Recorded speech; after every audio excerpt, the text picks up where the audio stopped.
Soon, something really extraordinary is coming. Meet the first new tech tree branch after Update 2.0. American Autocannon Medium Tanks. The new branch sprouts from the familiar T20 and includes 4 vehicles, topped by a Tier 11. The path to the branch's tip starts with the Ares 75. As with all vehicles in the branch, the number reflects the autocannon's caliber. This support tank will help you learn the basics of guns without reloading and with a thermal overheat control mechanic. As the tier increases, so does the combat power. The larger caliber of the Ares 85 lets it deliver on its potential more effectively. The Ares 90 raises the battle performance bar even higher. Its gun causes greater damage. The mobility is typical for medium tanks, and the armor, while not the most robust, can take a few hits. At the top of the tree is the Ares 90C. This tank combines top characteristics with high damage per minute and a fiery nature. And of course, like all Tier 11 vehicles, you can fundamentally improve it with the upgrade system.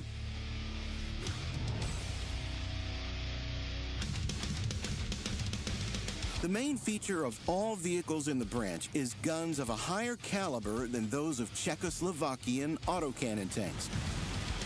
The fire rate is lower, but the higher caliber lets you cause significantly more damage per shot.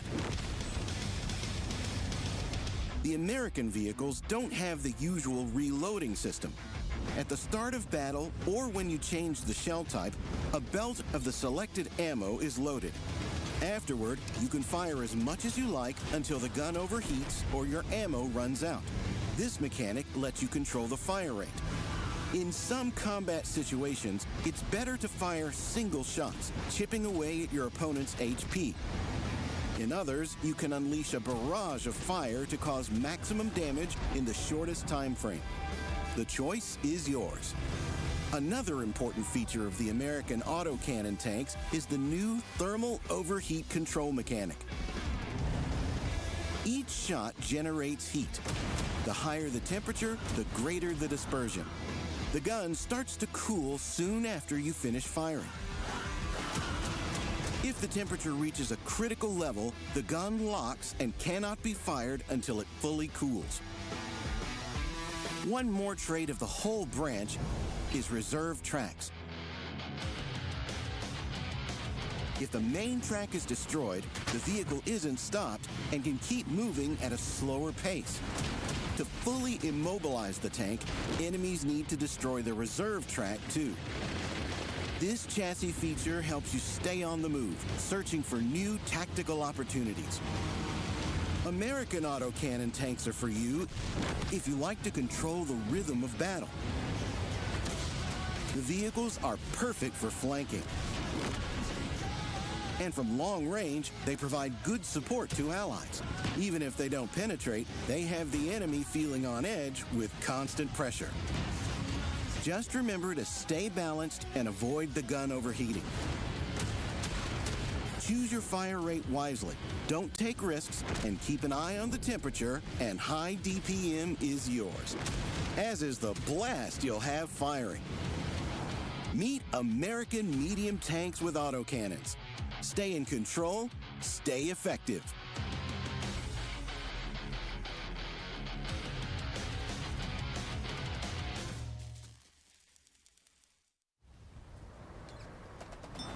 The holidays are over, and the World of Tanks team is ready to present the large-scale update 2.1.1, which brings you new tanks and mechanics, improved Tier 11 vehicles, sound and interface updates,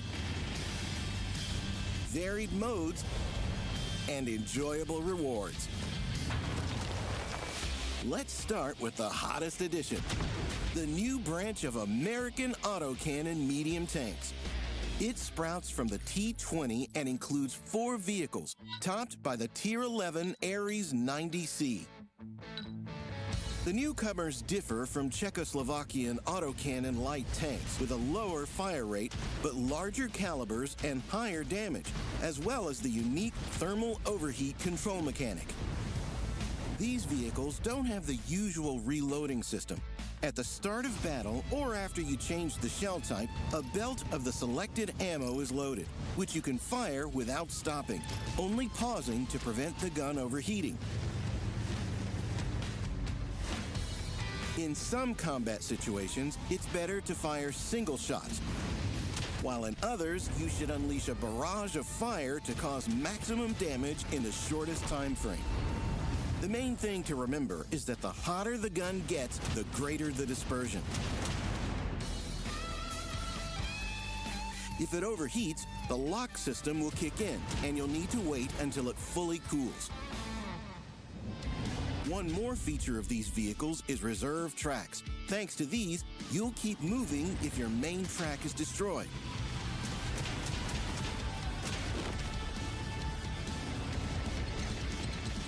The American autocannon medium tanks, topped by a Tier 11 vehicle, are for you if you like to control the rhythm of battle.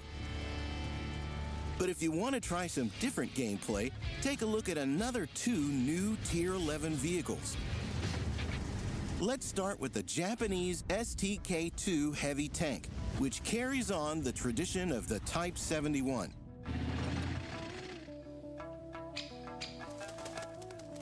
The new vehicle has great gun depression thanks to its hydro-pneumatic suspension, as well as good turret armor, high damage per minute, and active gun cooling mechanic. Thanks to the last one, the gun starts cooling immediately after a shot, and the accuracy is partially improved by the time it finishes reloading. When it is fully cooled, the dispersion is minimal, like that of the best snipers in the game. And after several shots, it goes to the level of classic heavy tanks and lets you fight comfortably in close combat. This makes the new Tier 11 Japanese STK-2 heavy tank effective from any range and in varied combat situations. The next Tier 11 vehicle is the Chinese PTZ-78 tank destroyer with solid fuel jet boosters. These turn the massive assault vehicle into an unpredictable and even more dangerous opponent. The shunting solid fuel boosters work independently of each other. Thanks to this, the PTZ-78 can make a bold attack or withdraw unexpectedly fast to defend itself. At the same time, when the vehicle is using the boosters, they don't stop at reversing. Strong frontal armor, a big HP pool, and a gun with good penetration and damage alongside the solid fuel boosters will help you fulfill the role of an assault TD with maximum efficiency. Another 6 Tier 11 vehicles will also suit their role on the battlefield better. These have received a number of changes based on the statistics we collected and your feedback. The ASXX-40T, Leopard 120, Object 432U, CS-67 Shakal, Hirschkäfer,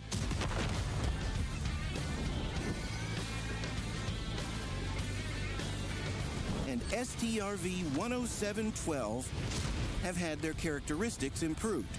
They will be even more comfortable and effective to fight in. And now you can keep track of your achievements in combat on the battle results screen via the special Mission Progress tab. For instance, you can find out your progress in the new Battle Pass track. There's a legendary addition to the ranks of World of Tanks. In the new Battle Pass special chapter, expect nostalgic characters, cult quotes, "Dead or alive, you're coming with me," and the shining armor of the new law enforcement defender, the OCP Peacekeeper, armed with a powerful gun that causes 440 HP of damage per shot.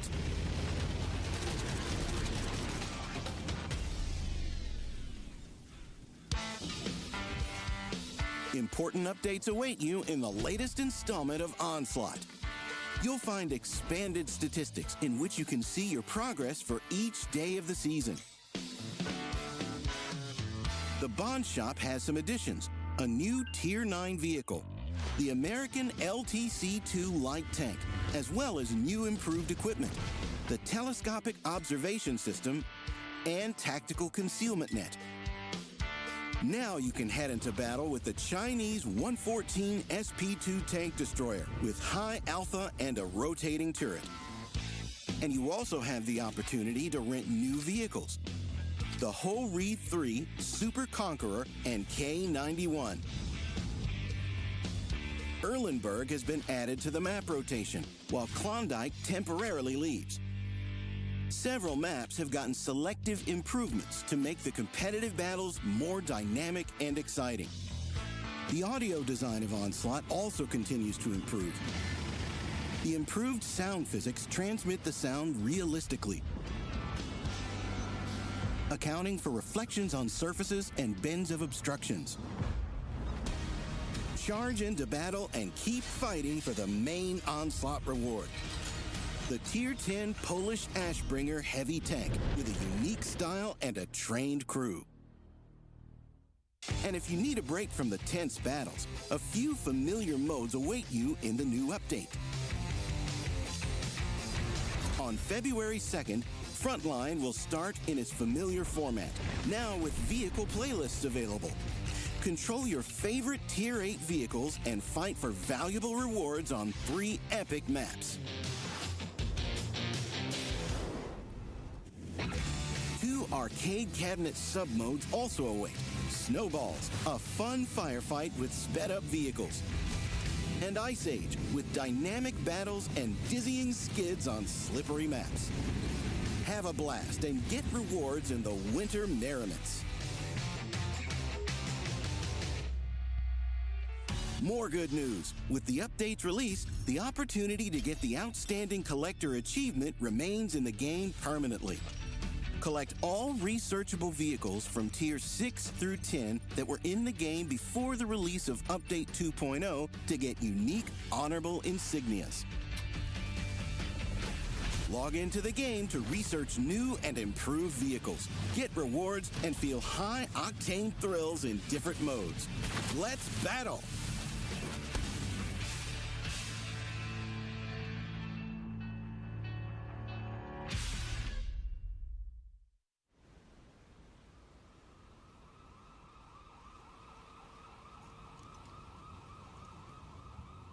Welcome to Media Break.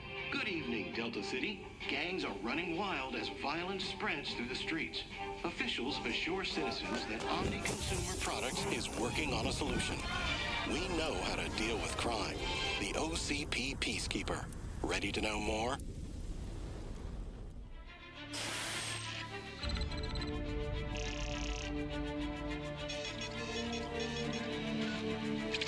All units, this is Reed.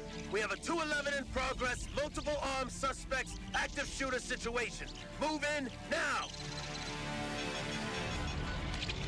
Murphy, get your metal ass over here!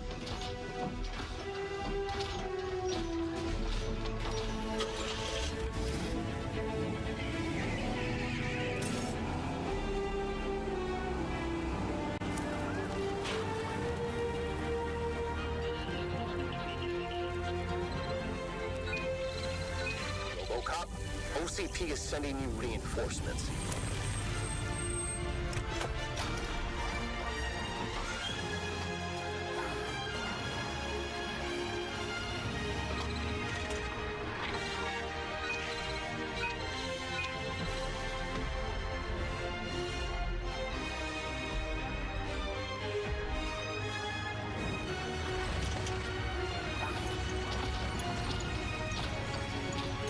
Dead or alive, you're coming with me.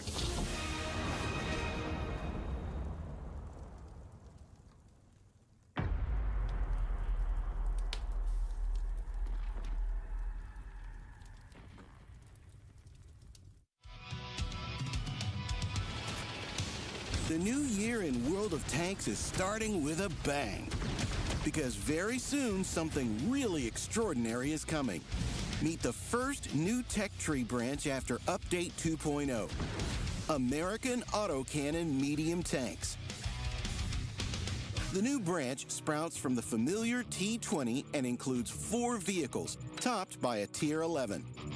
The path to the branch's tip starts with the Ares 75. As with all vehicles in the branch, the number reflects the autocannon's caliber. This support tank will help you learn the basics of guns without reloading and with a thermal overheat control mechanic. As the tier increases, so does the combat power. The larger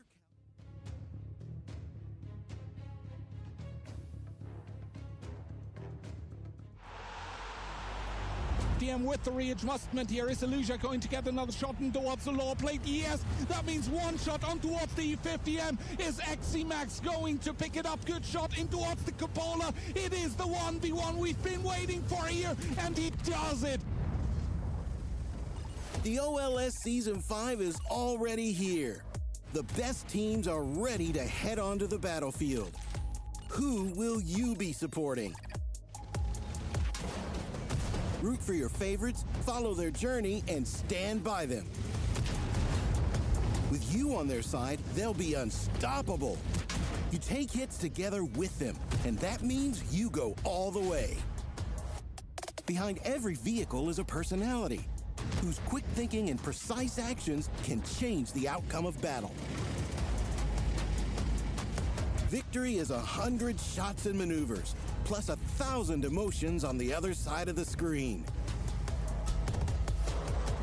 Support your favorite OLS team. Be by their side. Together, until victory.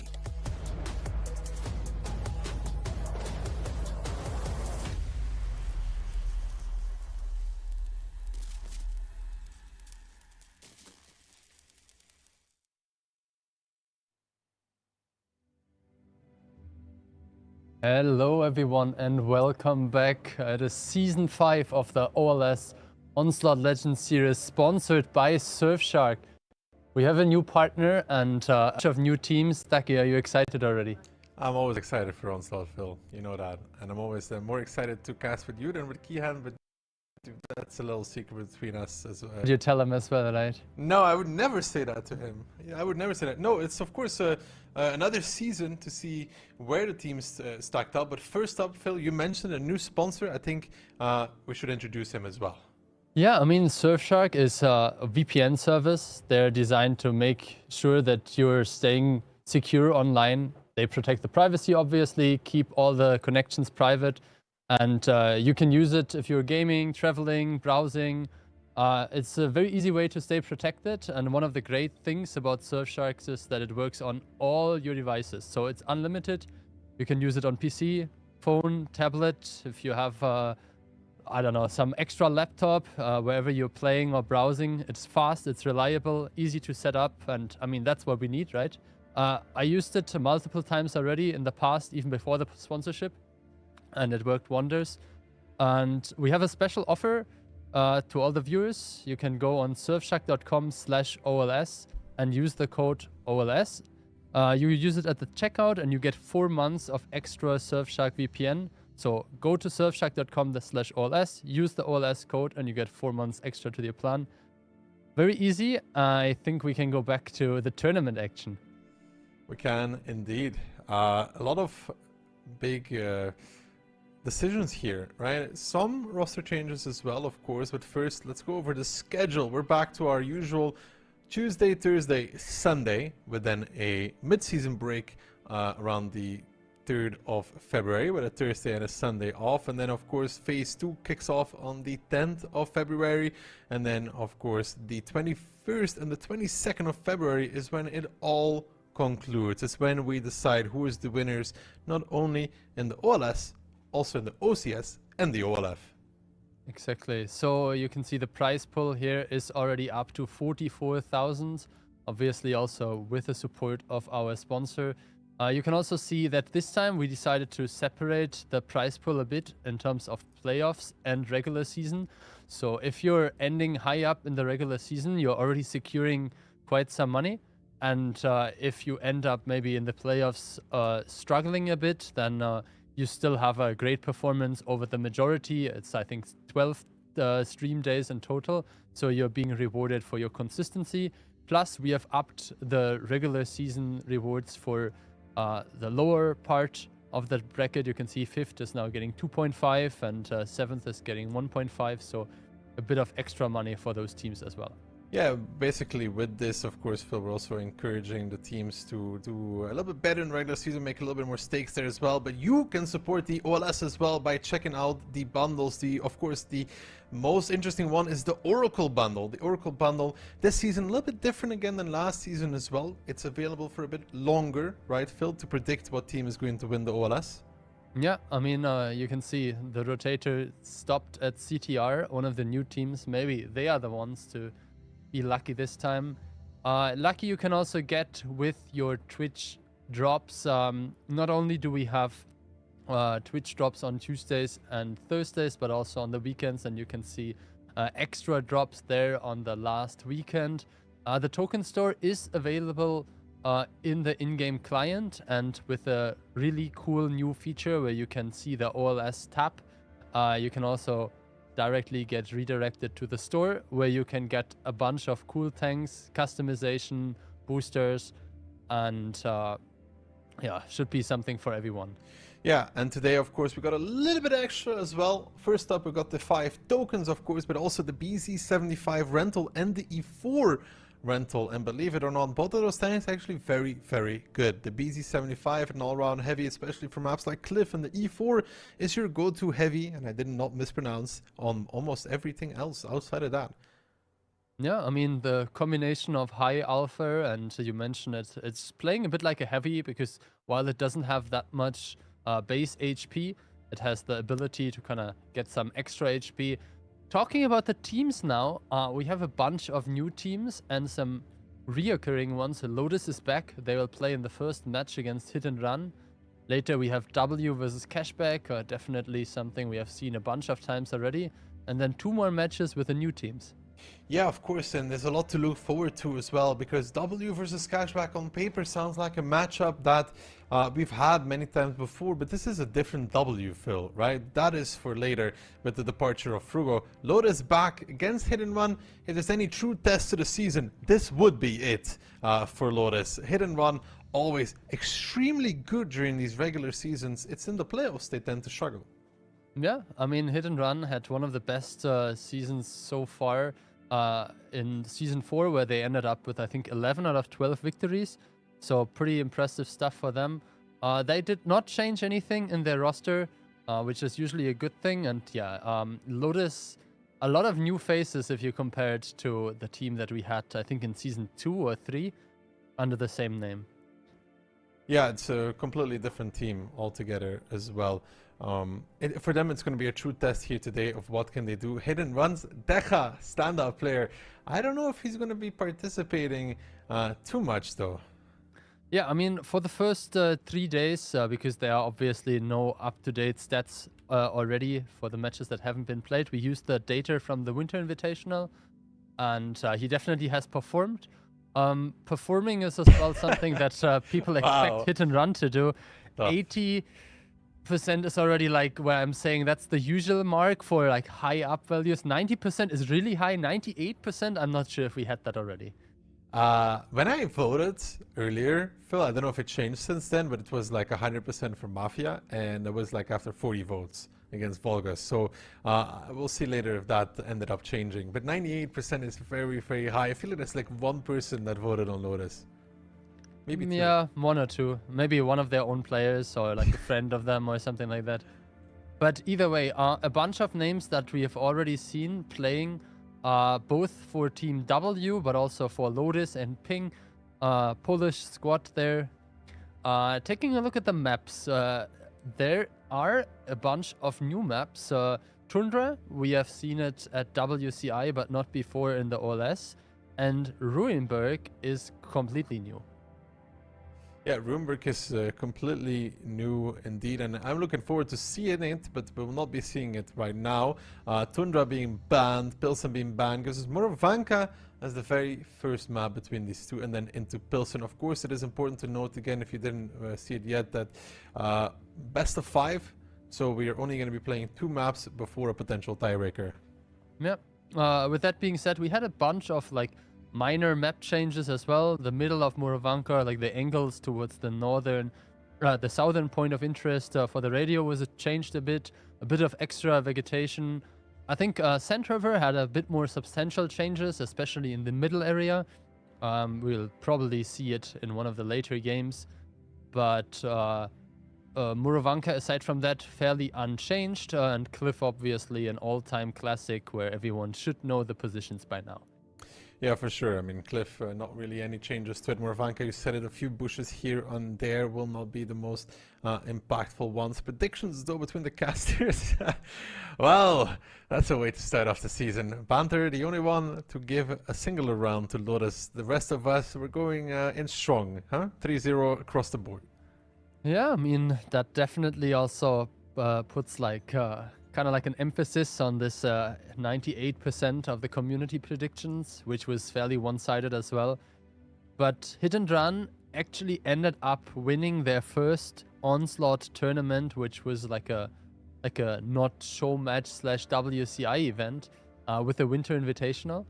So they put themselves on the board. So we'll have to see. I think Lotus did make it into the playoffs, right? And then lost to W. Was it something like that? Yeah, I think so. I don't remember exactly. We know we're both getting old at this point. But round number 1, about to get underway of the Surfshark Onslaught Legends Series Season 5 between Lotus and Hit and Run. Lotus coming in with triple E50M, a K91, an Object 140, and double RHM to follow it up. Hit and Run in return, triple BZ, an E50, a 140, a 430U, and a Bliska. No lights there for Hit and Run whatsoever. Yeah, I mean, Lotus is playing from the north. I would say Hit and Run on the side that is a bit easier to approach the cap immediately. But this is definitely like the typical lineup. If Hit and Run finds a fight, they will just roll over Lotus because the K91 and the RHMs, they just don't have the sustain for the heavy hitting guns. But if Lotus manages to keep them on distance, then this is something that will be very, very tough for Hit and Run. The good thing here for Lotus is they have double light, but at least they still have the triple E50M behind it, right? So there's a lot of DPM there for them as well in that regard. I feel like if Hit and Run would push them and they didn't have that, things would look a lot more difficult. Yeah, but take a look at what is happening. This is not great for Lotus.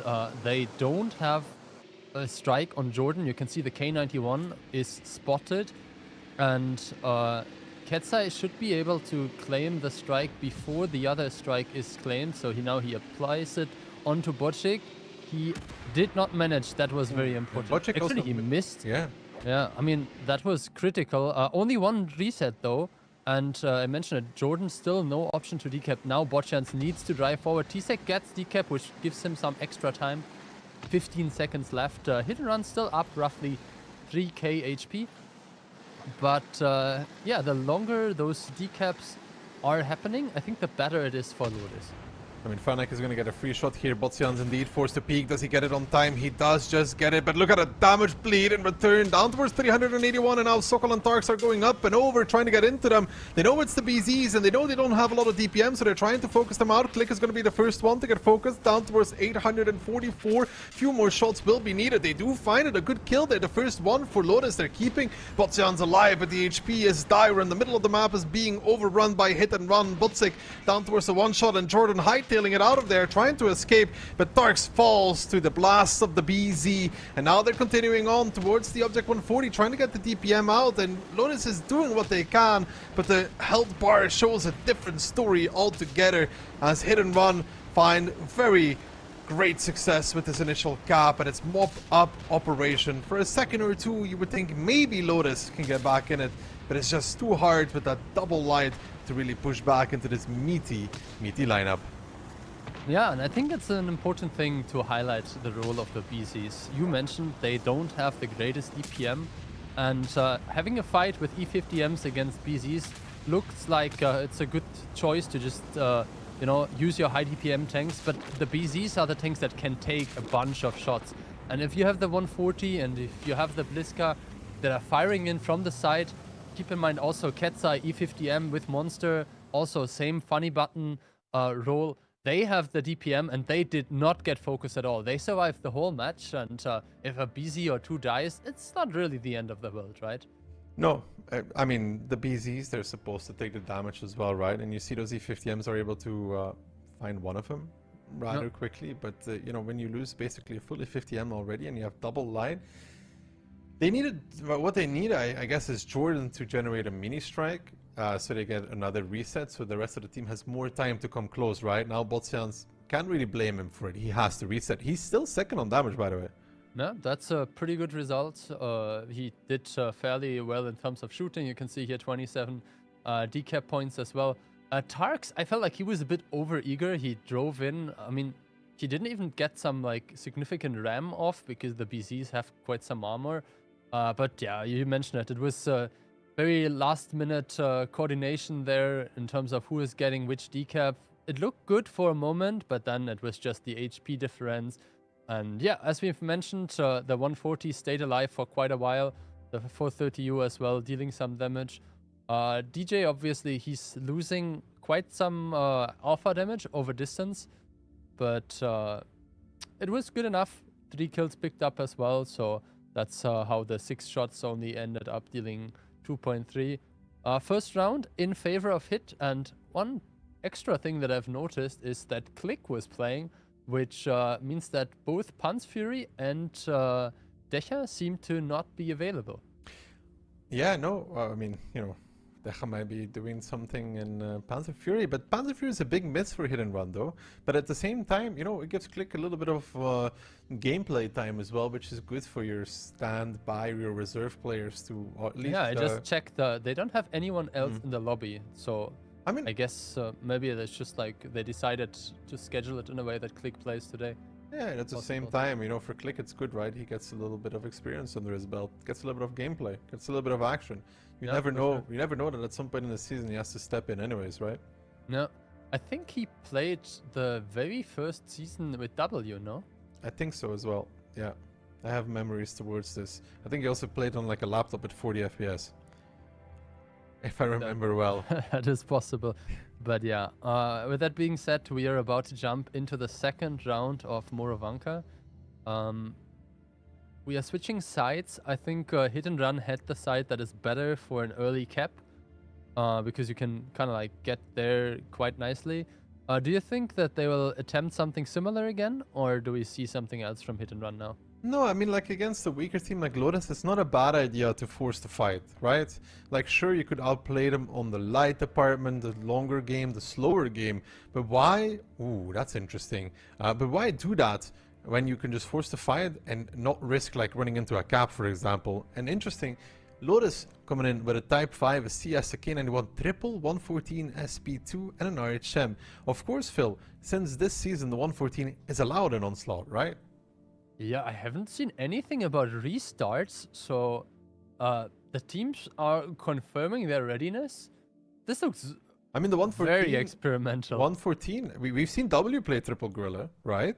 And I honestly think the 114 for Onslaught might be a better Gorilla even. I mean, let's do a quick comparison. You lose Alpha and you gain DPM, right? Yep. You have a fully traversable turret, and the turret is also two of them got spotted. Yeah, and the turret is also way further to the front. Yeah, I mean, you can peek, especially where you need a bit of gun depression, much easier. But if 2 of your tanks are immediately spotted and the type as well, like, you can see Barik, and I'm not sure who's next to him. Maybe Click? No, it's not Click. T-Sec and Barik made it into the cap circle immediately. And now we have this decap situation again. Tuka has at least one RT strike available with the K91.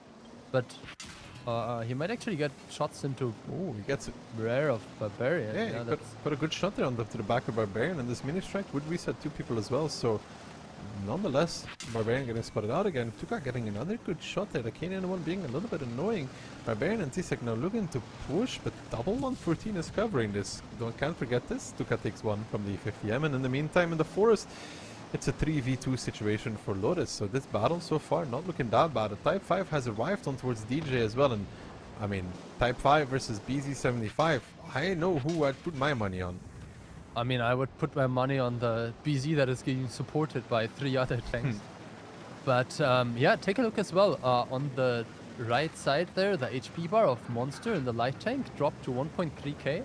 So he was completely pushed out of the forest, which could potentially grant the big strike of EF7 to Lotus, as well maybe getting some shots from Jordan and the 114 SP2 across the basically the E line. HPs are exactly the same now, 0 HP difference, but the Canadian one has bled quite a bit as well, so 2 more shots of the BZs and he would be out of the game. He has the strike though, so he doesn't need to expose, and as I mentioned, very good shot there by Jordan, 875, so that's probably with ability, because it's pretty difficult to roll that high otherwise.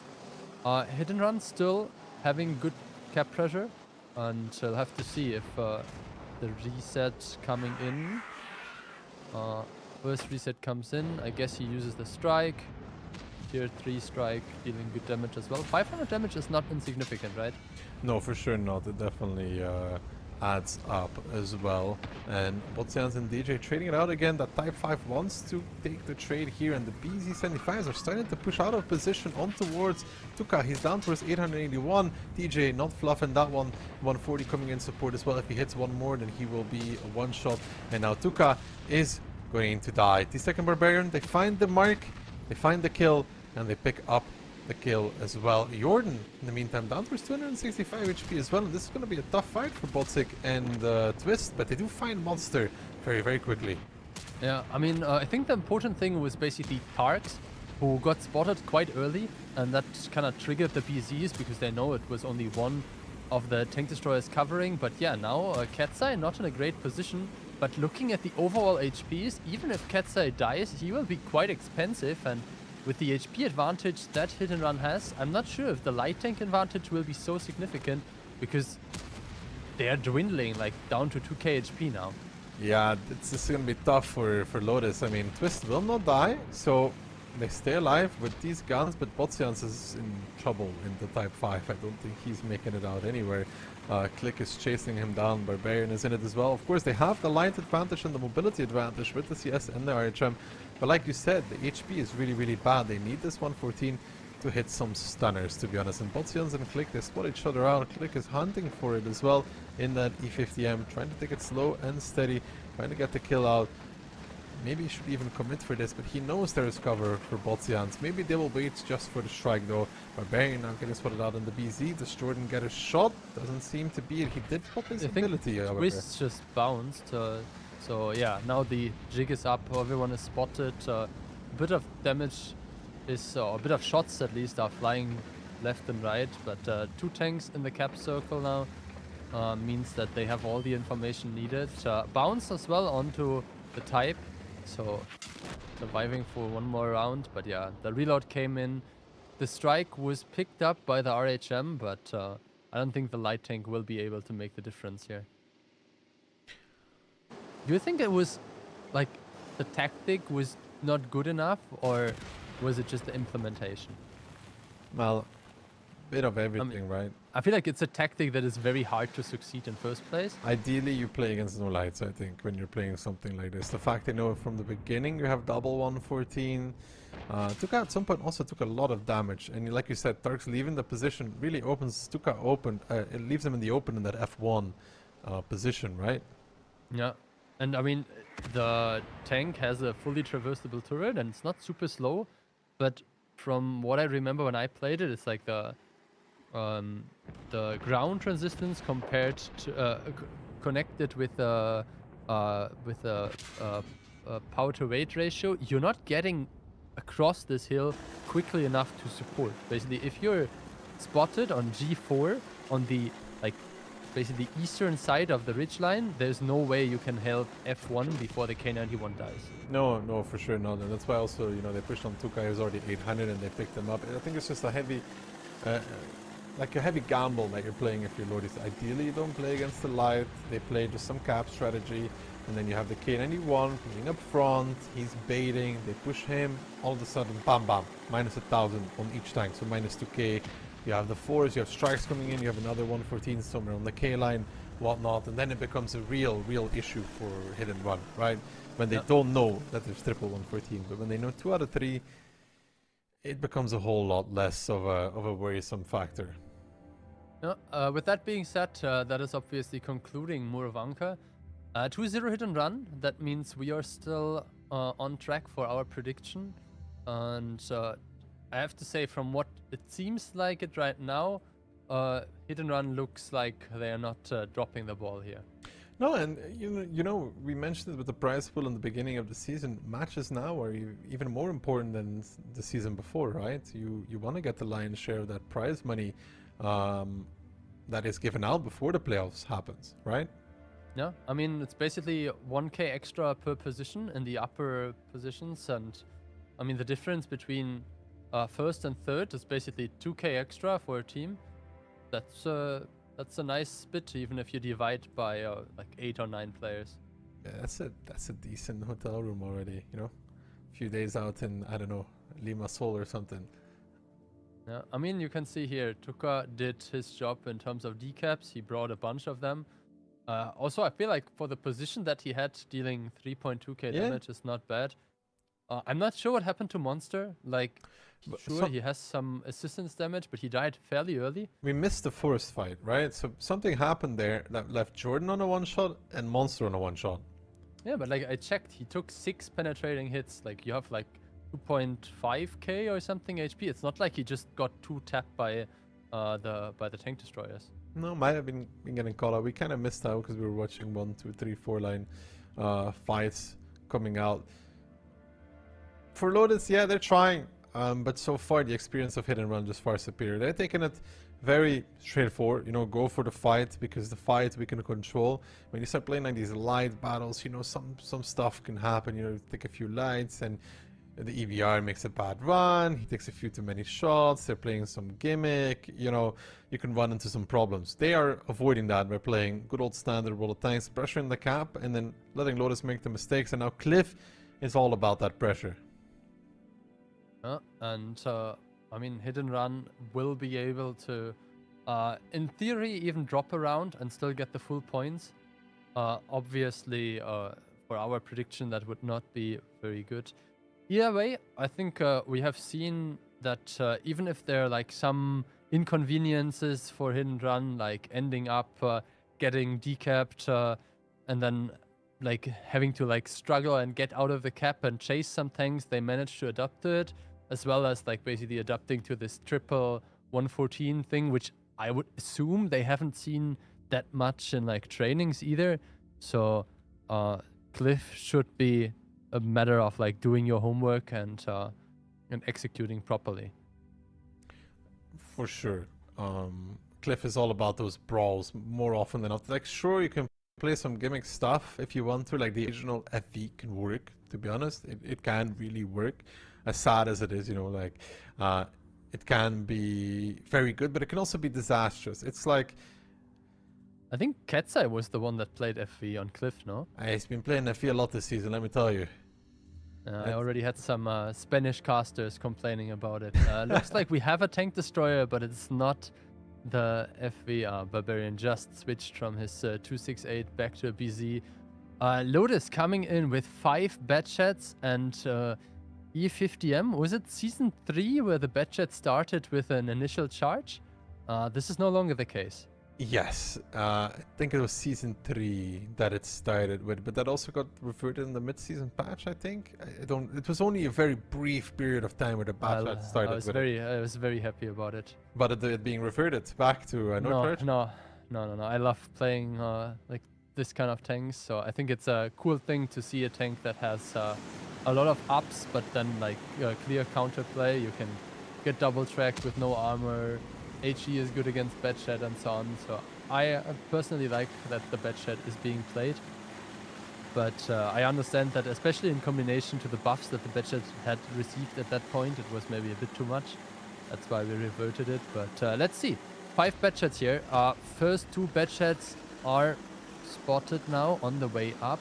Tarks is taking 700, not too bad. One shot by Katsai, one shot by Franek.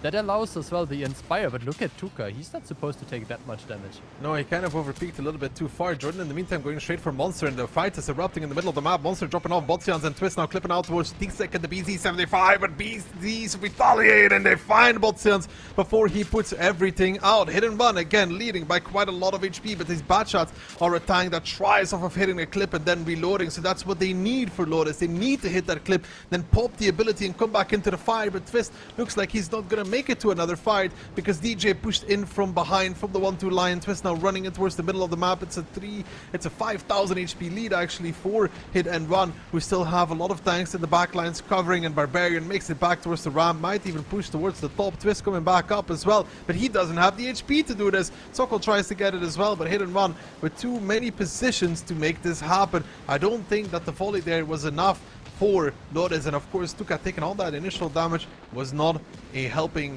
hand whatsoever. Yeah, and we are coming back to the topic that you brought up in the first round of Murovanka. The BZs, they have so much HP, like they don't really care about a couple of Bedshed shots getting into their flank. They are doing the damage either way, and you can see again 4 tanks standing still for Hit and Run. Tarks, I don't think that was any bad intention. He tried to escape. DJ, king of the hill here. 3-0 for Hit and Run, and that obviously shows how much out of shape Bunter is in terms of prediction game, because he was wrong immediately in the first prediction. Yeah, that's it. Just write him off for the rest of the season. We don't even need to see his predictions anymore. Perfect. Okay. He should just trust the good old reliable prediction kings, right? No, I mean, Key had put predictions at the beginning, and I think it was 3-0 when we did it in the test run, and Bunter changed it to 3-1 himself, so no one else to blame. Exactly. I mean, the ski hand filling in predictions for others is kind of sabotage, Especially if you see some of the predictions he had there. Like Mafia losing 0-3 to Vulgus and stuff like this. He really didn't take last season's defeat that well, did he? No, I think he didn't. But yeah, let's hope that Lotus manages to overcome their first defeat, because they kind of like came in as quickly as they got out. The Bedsheds, they have quite some top speed, and then they used that to get back in the garage. 0-3 for them, or 3-0 I like the for idea Hit though. and Run. I mean, sure, but it's hard to execute. Who's supposed to kind of like anchor this lineup at the moment it gets stuck? It's not really an anchor. They're supposed to grab a lead, I think, in tanks, and then just work off of the bad shot ability, like disengage, come back in, disengage, come back in, but... I mean, I feel like you're ending up in a scenario where, like, if one of the tanks ends up... I mean, okay, I was about to say only being able to put in one clip and then dying, but like 10-8-3 is obviously something that if you have a Bedshed game, yeah, this is kind of what I meant. Like, if you have one tank that does 3 shots and is the first one to explode, and you end up with someone else dealing 5k, that's fine. But in the end, it was not good enough. And even though the E50Ms did quite some damage, you have Katsai who did 15-15-15, kind of like free farming here. And as well, the BZs, sure, they are only doing 2 shots, but those are the shots that they did. And they tanked for like 11-12 shots each. You can see it here on the side. Even bouncing some shots. So doing exactly what they were supposed to do. And if you have then the other like CS, E50M and Inspire by Franek, that's just all you need. Yeah, for sure. Did Franek die in any of the rounds? I didn't check. He has his usual. I don't think so. I don't remember him dying. Nah, no, let's see him and Kano if they are ending up battling for the KDA again. But if you've never... Yeah, I mean, maybe they'll get like 50 KD this season, Phil. Who knows? Yeah. So he definitely didn't die in the first. He died in the first round. So Aw. he's like, and he didn't get a lot of kills either. But yeah, with that being said, the first match is over. The next match that we are expecting to happen will start after a short break. Ducky, last words for match number 1? This is not where Lotus is supposed to get points, so it's okay to lose. I mean, if that is what you think, they have 6 more chances, or 5 actually. No, with the last one usually being a bit too late already. But after a short break, we'll be back with the next match, and it will be an exciting one.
And we are back. Very short break and immediately jumping into the next match. W versus Cashback. I feel like that might be the highlight of today, Ducky. Yeah, I talked to you in the break. I'm very excited to see this one because W on paper, it's a team you know. It's a team many love even. But it's not the same W anymore.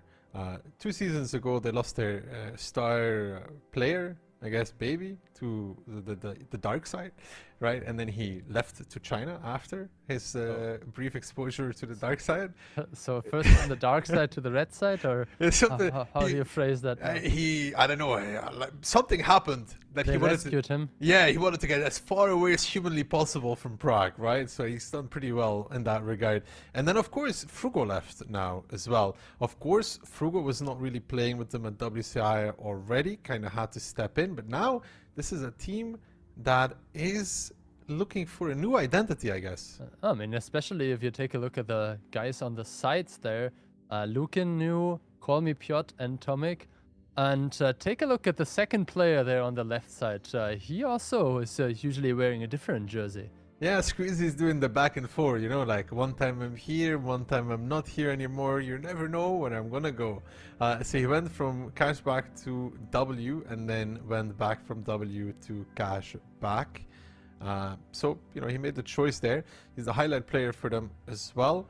If he's gonna be that much of a superstar in this Cashback all-star lineup, we'll have to see, right? I mean, he does very well. He did very well when he played with them as well, but they have a few heavy hitters, so it's harder to Didn't he get like first place in the first season? Like MVP? Yeah, I think so. But I mean, they added Aphrodite, who I think came from Team Yogurt previously. So we have seen him playing during the Winter Invitational, and he did pretty well. I mean, they nearly won the tournament, went to the tiebreaker. But yeah, we mentioned it. Piotr, Lukin, and Tomek, 3 new guys. What are you expecting? Like I said, I think this is a team looking for a new identity. You know, are they going to be able to gel together? WCI wasn't the greatest of success for them, to be honest. They did barely do what was expected of them. I would say nothing more than that. I mean, the expectations were high, but I would agree anyway. We are starting on Ghost Town, a map that we have not seen yet. Then we'll end up playing through Moravanka onto Sand River. I mentioned some map changes on Sand River earlier. Muru we have seen. I don't think W will do the same interesting strategies with SB2s, but Ensk Band, Tundra Band, Pilsen Band, Ruinberg Band, I mean, certain maps seem to be so far a bit more preferred. Obviously, after 2 maps, we'll switch to the tiebreaker. Do you think we'll get there today? No, I don't think so. No. I feel like W will probably, from what I'm feeling, I think they'll start the season off shaky and struggling and then build themselves in towards it at a later point. But I don't expect them to be really ticking it up against Cashback this early in the season, adding these people in and getting them to play as well. I think it's a bit early. I mean, in the end, with from what I can see, actually, Lukin and Piotr are both playing. Chakifa back to the bench once more. Yeah, seems like. So Tomek is not in the lobby yet. It seems like Jekifa is either benched or not playing this round. We'll have to see. On the side of Cashback, Squeezy is definitely in the starting lineup. So is Aphrodite, Twilight, and Anabans are currently on the bench.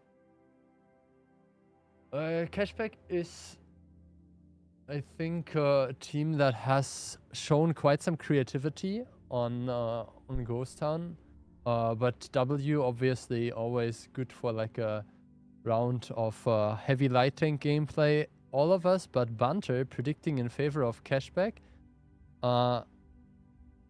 You guys, I guess Moff and Key very much in favor of Cashback. I think it's very possible that a team can win 3-1 as well. but my gut feeling says that this is a fairly close thing. I think we had like 80-20 at the predictions for our community, right? Yeah, something like that in favor of Cashback. It was very heavily stacked towards them altogether as well. So, will that become true? We'll have to see. Cashback mainly struggles against their Ukrainian counterparts, though. Or against the bottom of the table teams when it seems like it doesn't matter. I mean, right yeah, now everybody's bottom of the table, except for the two teams that have just played. I mean, I wouldn't exclude Lotus because they are definitely They're at the below. bottom of They're the below. table. They're below the table right now, even further. Cashback coming in though. Round number 1. IS4 T57. We have a restart call. okay. We have a restart call. Well, I don't think W would change their lineup too much though. The way that Yeah, I mean, restart was confirmed. I'm just checking. Everyone is leaving the room. Seems like administration has confirmed. Yeah, we'll have a quick delay. One of the player crashed, so obviously we want to avoid any 6 versus 7 situations or a player not loading in time. That gives us quick time to talk about Ghost Town again. was it one of the Cashback players? I think it was Cliff who crashed. Aye. And I mean, if you're a light tank player and you crash, you can't deploy the plane at the beginning. That's obviously like very important. But yeah, the W lineup was the double light, right? The triple E50, the Leopard, and one more tank. I was about to say they were going for a very similar strat as we saw Lotus going for on Murovanka. Because one of the players does not have internet, we might need an extra minute because obviously he couldn't leave the battle yet. But yeah, Cashback had quite a heavy lineup. I don't think I saw a light tank. Obviously now everyone changed their tanks. I think there was one, but I'm not entirely sure anymore. I was mainly looking at the W lineup because it looked very like German, you know? I mean, I take that as a good thing, right? Yeah, I mean, it just stands out that it's all the same color tanks, you know? No. Do you think there's like a strongest Onslaught tank region? Like if it comes to like German. variety? I feel like German has like a lot of good specialist tanks with the RHM, the Grille. RHM, Grille, E50M, Leopard And then even. you can even have Maus or E100 for city maps. Leopard on some maps like Ghost Town, you know? No? Okay, it looks like they just they decided to get Jackifer in after all. Dude, We are he's off the about- bench already? I mean, This early? maybe they are taking it serious this time. Jokes aside, we are about to jump back into action. Jackifer was moved in. It seems like Clove is having some issues, so that's why obviously you have the substitute players. And yeah, I mean, not much else to be said. We had a bunch of very close rounds of Ghost Town during previous events. I remember there being some clutch shots on WCI between Orzech, who basically like decided 2 rounds in favor of Mafia against, I think, W. But it hasn't really been that long ago, and there hasn't really been many changes. So I would expect similar strategies to be applied, and implementation is then what matters. But of course, who's playing the light then for W? Like, who was playing it before? It was Klurf, and who was the second one? I think Ayas was playing some light Well, here I and guess, there. I guess Mentos will have to play it now if Klurf's not there. Or Lucan. Or Lucan, I mean, yeah, Lucan. Yeah, W He's always. new in the team, but he was like a main light tank Yeah, player no, for no, some yeah, of the other teams. Very, very true. I keep forgetting that W always picks up light tank players for some reason, you know? Imagine Piotr comes and plays light tank now. I mean, he used to play T100 back in the day. Are we counting that? I mean, it's not unlikely that we'll maybe see at least one times T100 this season. It has a low profile. Wasn't there even like a match where W played with 2 light tanks and then like sent one in and traded 1 for 1? Yeah, on Ghost Town that happens, and they also used T100 at some point, I think, on Murovanka. No, I think Cliff is a map where we could see it because of the lower profile, but I think teams have figured out that there is not really enough advantage to compensate for the lack of DPM and firepower.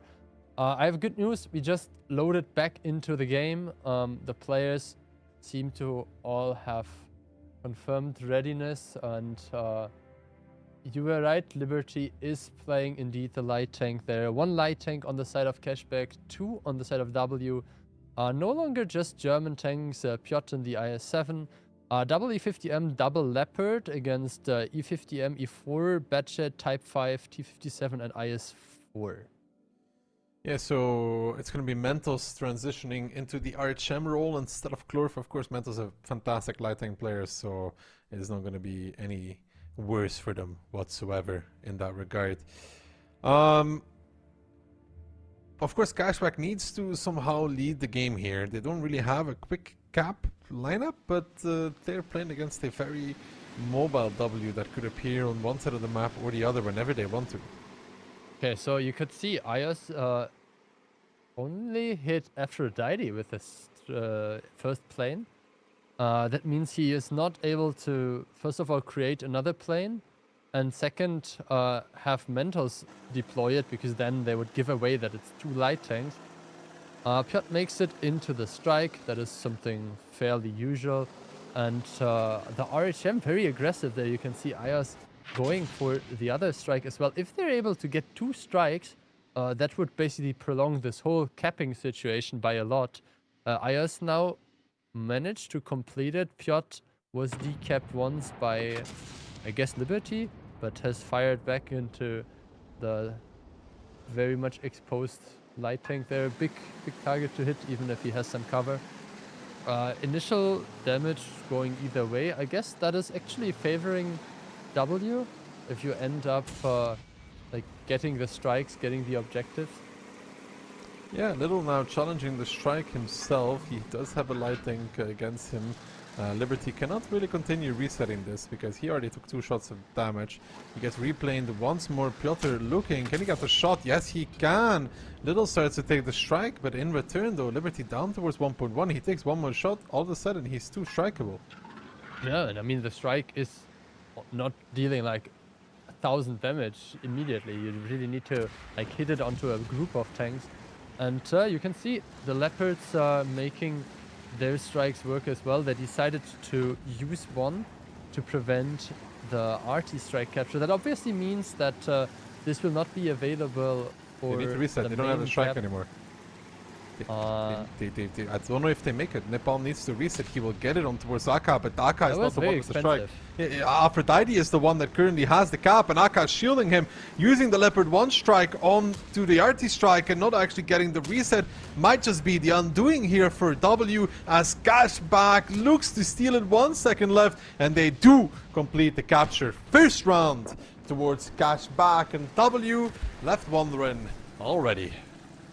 I mean, this must have been some big communication mistake, because they had a strike and they just didn't use it on the main cap, right? Like, sure, you prevent them from taking the strike, but if they take the cap instead, that's not worth it.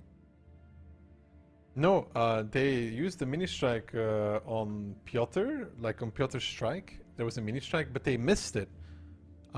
So Little took the strike anyway, so they not just wasted the mini strike to no reset, they also didn't get the big strike because of it. Yeah, I mean, we can take a look at the post-game stats, but that is not very relevant, I guess. There's not much post-game stats to look at. I mean, the new player definitely not performing here. Terrible. Kick him. 50% hit rate, 0 penetrations. Very embarrassing.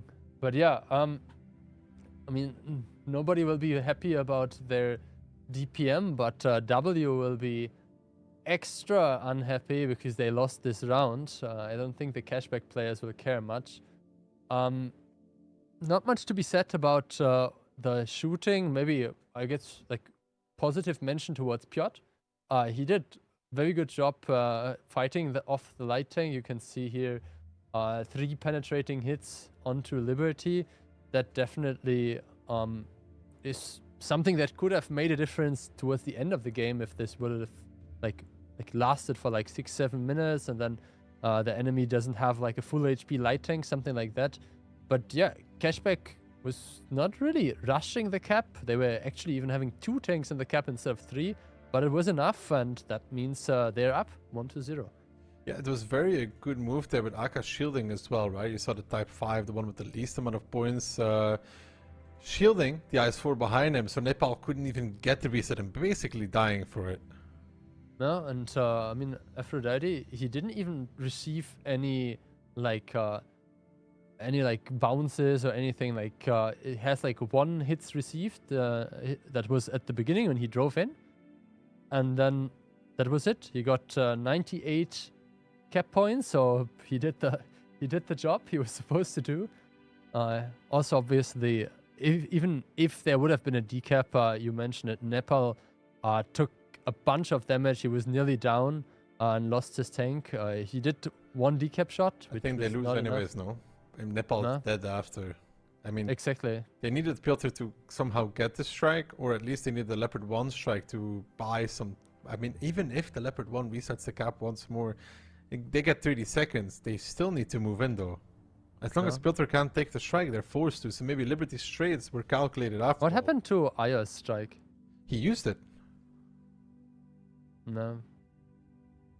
I mean, it was just not enough, I guess. The teams are ready. We're about to start the second round. We are mentioning different light tank situation. There is a light tank we talked about just 10 minutes ago, the T100. Yeah, it does come out. Aka is going to be the one playing it. Of course, worse combat ability, but better at just general stealth, right? In return, W is just going to be bringing out the old RHM with the BZ, so potential cap play coming out. Yeah, and Jakifa, he lost the first round. I mean, as a captain, he obviously is responsible for this. And as punishment, he is back on the bench. 0% win rate so far. Maybe that is something that he will regret doing, because now he has to do the backseat gaming job, right? Watching on Discord and telling them everything's gonna be all right. Yeah, exactly. You guys will be fine, don't worry. Ooh, good shot there by Aka. A bit risky, obviously. He doesn't know if there's a second light tank. W is punished, and now you can see the push of the triple BZ is spotted. They are getting replaned as well. W is losing their light tank. Cashback was so quick with his bat shot and zero line move that Kloof is just dead before anything happens. Oh, and Aphrodite shields Mindbreaker. I mean, it's a Type 5. They're going to do 3 shots to him, but he still has 2k HP left. That's why it's so good for these kind of battles. One goes down, and now these BZs, where do they go? What do they do? There's another BZ in front of them, and this one's going to roll backwards. It's Liberty with a Leopard in support. They can try, but they will not make a dent in the Japanese monster. Not a dent big enough at the very least, as now Ios is trying to peek out the 1-0 line, but it's 2 tanks down, 4,000 HP as well. In that 140, the T100 already sneaking by, the big strike being taken as well. That's going to get dropped onto the heads of these BZs. Mini strikes coming out, big strikes coming out, more strikes coming out. It's a whole arsenal being dropped on towards Itox, Piotr, and Lukin, and this game is done and dusted. The sheer speed at which Cashback took the 0 line eliminates any potential for W, and when Ghost Town is over, the scoreboard will say 2-0 for Cashback. Yeah, I'm not sure how Mentos died that quickly, but definitely didn't help their case either. And take a look at Aphrodite. He was the one taking the brunt of the damage initially, shielding his body there, Mindbreaker in the CS, and he still has 2k HP left. This might actually be a 7-0 clean sweep. It was a really hard round, but you know, kudos to Cashback. They were so fast on 0 line. Aka, I think, even used a cheat to reset the RHM. Looked that way at least. Maybe it was like 348 or something like that. So could be a high roll, could be just him being a bit greedy maybe with the HGs. Obviously low caliber gives him not the greatest penetration, but you mentioned it, 2-0 after like super quick rounds of Ghost Town. A bit unusual, I would say. But that means that W is already back to very frisky situation here. Match point for Cashback. I wish I just followed my gut that I said it. 3-0? Yeah, no, like I wish I followed the same reasoning when I told you that I think they're going to struggle at the beginning of the season instead of predicting 3-2, because this is looking tough for W. I mean, they have a plan here that they want to do, deny the strike, push on the outside, but before they even get to do that, little Brainbreaker takes Zero Line, they annihilate Klurf from those positions together with Like, Aka. Look at this. This is 2k blocked. This is like so much damage that they lose at the beginning. But yeah, you mentioned it. The bed shed's great. Like, amazing play. Also, you can see lots of sniping damage done by both of them. And yeah, the new switching player here, Squeezy, definitely on the winning side of that match. I mean, right now he's very happy he switched, you know? No?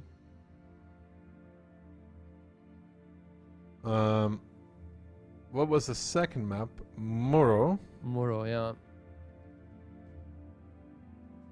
I mean, to make things worse, this is the pick of Cashback. W just lost their own map pick, 0-2. I honestly think this W will take some time. Like, I really don't see the beginning of the season be too impactful for them. I think first up they gotta focus on making it to phase 2. To be honest, I really think that should be their first focus, and then work towards the playoffs, because this is like a new team almost.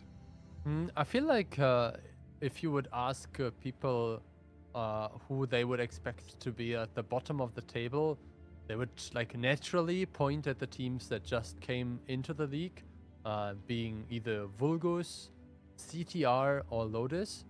And if the past has shown us something, that is like we have a somewhat established top 4, with Weekend having successfully extended this to like a top 5, and with not them being the 5th place because they just got 3rd in the previous season. But yeah, I mean, W is still a team that needs to be consistently like competing with the good teams, even if they're beating like the bottom of the table teams, because at the end of the season you don't want to just be top 6, but you want to be top 4 to get to the playoffs. Yeah, for sure. The playoffs is the ball game, right? That's what it's all about. That's where you want to be. That's where the money, or the lion's share of the money, is as well. But for W, yeah, like if they lose this 3-0, Phil, it's not a wake-up call, but it's like a reminder that they're going to have to make this work somehow. It will not be that easy. But Cashback is trying something though. E50, double K91, Leopard 140, double RHM. I feel like from all the red strats that we have seen, this is like on the very, very end of like as squishy as you can be. I mean, they have an E50M, which has at least like a bit of added HP and like defensive capabilities, but if they get like caught in any fight, this is a big problem for them. Like, they will have like 4k or 3k HP difference from the start. Yeah, 3.2. So, okay, good plane. 4 tanks spotted that grants a replane, and they could even decide to have the other light tank use it. Oh wait, that was the plane from W. They only have 1 light tank. They're approaching the cap immediately. Mentor's going towards the middle. Little now picked up the info tower. Everyone's spotted. That's good for them for sure. Mentos takes a shot as well. The cap has been started, and very important is there is a light tank that just got decapped. They are not able to take the 7-line strike. yeah, but Klur still has his plane though to deny the strike as well, right? So that's something to take into account, because that is going to be the denial of that strike for Aka, so Cashback will not be able to take that. The K91 is now moving in. Brainbreaker gets a good reset there on towards Itox, peeking like we saw already Tuka do as well from that position. Seems to have and some... important, he has the strike already. Yeah, he does. Does he have a mini strike? He finds only Piotr though, so back down to 14 seconds. And now he's getting pressured out a little bit by this 140, but there's some resets from behind. Aka there finding a shot, but he has to be careful because Klurf is lingering on A7, finding some angles. Brainbreaker peaks, minus 1k. Expensive.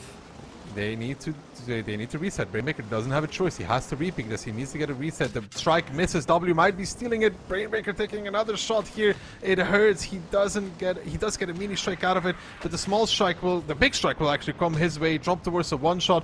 He needs to hold on and survive. And Nepal and Aka and Liberty dueling it out in the forest, but that's double light against the BZ. But Aphrodite actually finds Klurf in the meantime. Maybe Cashback can bring this back, but Nepal in that BZ doing a good HE shell as well.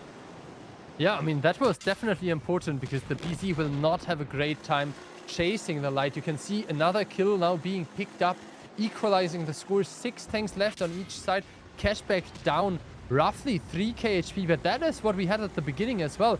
It will be very important for them to sell the K91 there in the corner, little as expensive as possible. Yeah, but W is now switching targets. They're going for the Leopard and the 140, but Itox going in first in that BZ75. Ios in the meantime chasing on Little. Little finds Piotr with the mini strike. Mindbreaker trying to survive, but he will not last. Mentos already behind him. Aphrodite finds Nepal. Mindbreaker will fall against Itox, and in the meantime, Little getting pressured out by the 140 will result into another kill generated for the side of W, and the HP lead for W will remain the same roughly from what it was, right? 3k it was in the beginning. 3k it will remain, but can they do something against these retreating BZs? It's Aka and Liberty trying to get some shots, some shells whizzing in with those RHMs, and they have the light advantage of course, but Mentos already taken a big strike is going to mean that they gotta be careful. Aka just in above that one shot territory there. 456, he should be very happy. He's got 6 HP to spare. Yeah, I mean, very happy after taking 880 from the BZHE is obviously a relative thing to say. I mean, the tasks are pretty straightforward, I think. They need to get as much vision while keeping distance. Mentos will probably try to get some blind decap there. Is not able to, only 7 seconds for that. Do you think, we haven't really talked about it and we have some time, that's why I'm bringing it up, the reduced timer of the radio is something that matters in this match? What's the reduction of it again? So it's like from 90 seconds to 75 seconds cooldown? Well, no, really. In this match, I don't think it has such a big impact. No. I mean, I guess W has a option of kind of like switching in a different tank. Basically, like they took it onto, I think, Lukin. Yeah, Lukin first. And then like after like 15 seconds, they can, like 15 seconds less than before, they can put in Mentos. But I'm not sure if it will make a significant difference. I mean, the real question is, can they take the second strike for the side of Cashback? Because if they can kill Ios. Ios needs to keep his speed up at all times now. Aka will probably try to take it and needs to be very careful because you talked about the radio tower. Lukin still has his, so they could use that and opt to bring Aka down low. They use the radio tower from the side of Cashback, and there goes W's radio tower. They use it. There comes the strike as well. Aka is not dodging that one. Takes it to the face. He was just above that one-shot range, so he will survive, and Lukin takes a strike. Aphrodite sees an angle against Itox though, but Itox is now moving away on the 140, looking towards Aphrodite as well. Means that he has to change. Now Aka taking another big strike. The planes are up for both of the RHM. They will put it. Aphrodite now moving in towards that middle strike. Itox will get reset. But those are the big strikes utilized on those BZs. So that makes Ios a lot more comfortable in this position. Yeah, but as you mentioned, there is a second strike available in the middle. Aphrodite, he could in theory even take a shot or two as long as he manages to take the strike in time. He has 5 seconds of block now, so it will be quite close because there is some time that it takes to kind of like deploy it, but good decap with HE coming in from the second light tank. He should be able to pick it up now. We can take a quick stop at the tiebreaker conditions. It's something that could actually come into effect here as well. W has 4 tanks left, with obviously the tank advantage being the tiebreaker. Good shot there by Lukin, even yeah, high rolling a tiny bit into Liberty. Putting him on a one-shot, also important on a one-shot for a strike. 4 seconds left. Itox getting decapped again. That puts it back to 30. Aka needs to be careful because Mentos has enough HP to peek there. Manages to stay alive and healthy. Another good decap coming in. We mentioned it a couple of times, 3k HP difference, and now it's down to like 2.5. I'm not sure if moving at that speed it will be beneficial for Cashback, but the most important thing is to pick up some kills. Yeah, now Aka needs to be careful together with Aphrodite. They might actually end up getting repushed when the radio tower gets used, because Lucan and Nitrox are making their way off, and Aka realizing that now backing off, and they are definitely hightailing it towards Aphrodite's position. They want to generate another kill, and I think Aphrodite kind of knows what's up now. He's not really running away. Aka is playing far south. The radio tower gets used. They know now the positions of the lights, and Aphrodite about to be in a whole lot of pressure. Now what can these light tanks of Aka and Liberty do on this push? Let's be real. I don't think they have enough DPM or anything. Well, the HPs of the PCs are not that high though at the same time. Good shot there from Lucan. Takes 1, takes 2. Itox now coming in as well, looking towards the light, missing out on that one, but Itox in return down towards 572. Aphrodite could hit a shot or 2 more, who knows, but ooh, double planing there, not that great. Aka missing. They do have a strike still though, but I guess they don't really want to use that. Yeah, I mean, you can't really guarantee a kill, so taking a strike is not great. And Mentos, this is not even greedy. I think he has just so much HP left that he is able to apply this pressure. And yeah, the combination of radio plus strike is definitely a deadly one. Liberty on 240 with Aka on 6 HPs. I think they know what is happening now. I mean, Aka trying to do what he can, but the radio tower will get snagged away here by Mentos. The strike coming out as well. The miss with the strike altogether on both Itox and Lucan.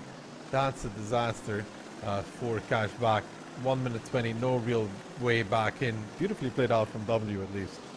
Yeah, I mean, it's one of those things, you're greeting to get both decaps, and then you miss both because you only had them on the edge. Liberty is being picked up by Mentos, who forces him out, and that should put the first point for W on the board. Yeah, they will at least get one, which is bad for us, Phil. Bad for you, bad for me. No. If they get one, they get a second one as well. Don't you know, if you need to always manifest the correct outcome instead of jinxing it and talking about the possibilities of a bad outcome. So yeah, with this nearly 2-on-2 now, because obviously W will take the second round. Yeah, they catch up, still down. Cashback up 2-1. We can take a look at the post-game stats, and I think it's pretty clear who did the damage, right? Like the E50M survived for like the whole game, but it wasn't enough. Not quite, but I mean, you know, at least as the addition to the Cashback team, he's putting up the numbers. It was just really hard for them to find that reset. You know, we see those teams really struggle with finding the reset still. On Muravanka, Brainbreaker this time was the sacrificial lamb, and he cannot do more than what he did, right? I mean, 93 is basically a bunch of high decap point shots, then a strike, and then he has like this situation where he needs to trade, but the only tank that he can reliably shoot has like been decapped by himself 5 seconds before, so not optimal. I would say like the coordinated effort of W in the end was not too bad, so we are seeing that they can definitely work together.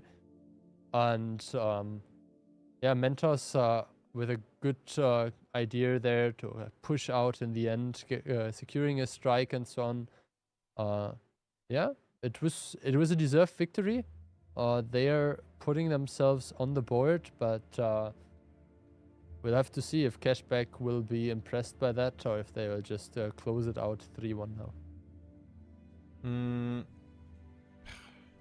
It was a tough game. for Cashback, right? When you're playing with this kind of setup and you get pressured in the cap, it is not it's not exactly what you want, right? No. Also, I think the first round was like 2 minutes 25. So I think, okay, both rounds were 2 minutes 20, 2 minutes 25.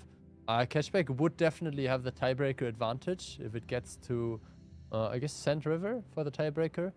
But with that Murovanka being switched now, do you think there's another cap attempt, or do we see another like more well-balanced, let's call it like this, like kind of like one light tank, a bunch of heavies and mediums set up?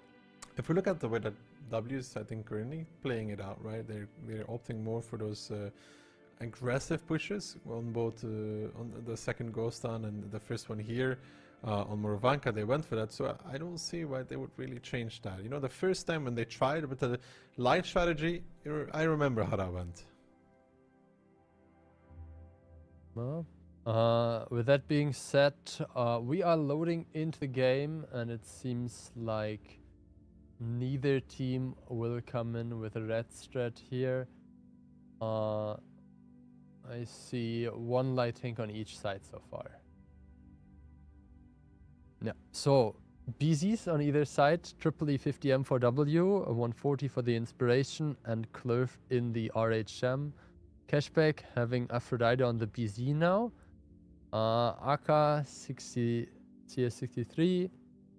We have the E50M, and then a bunch of Inspire and Funny Button mediums.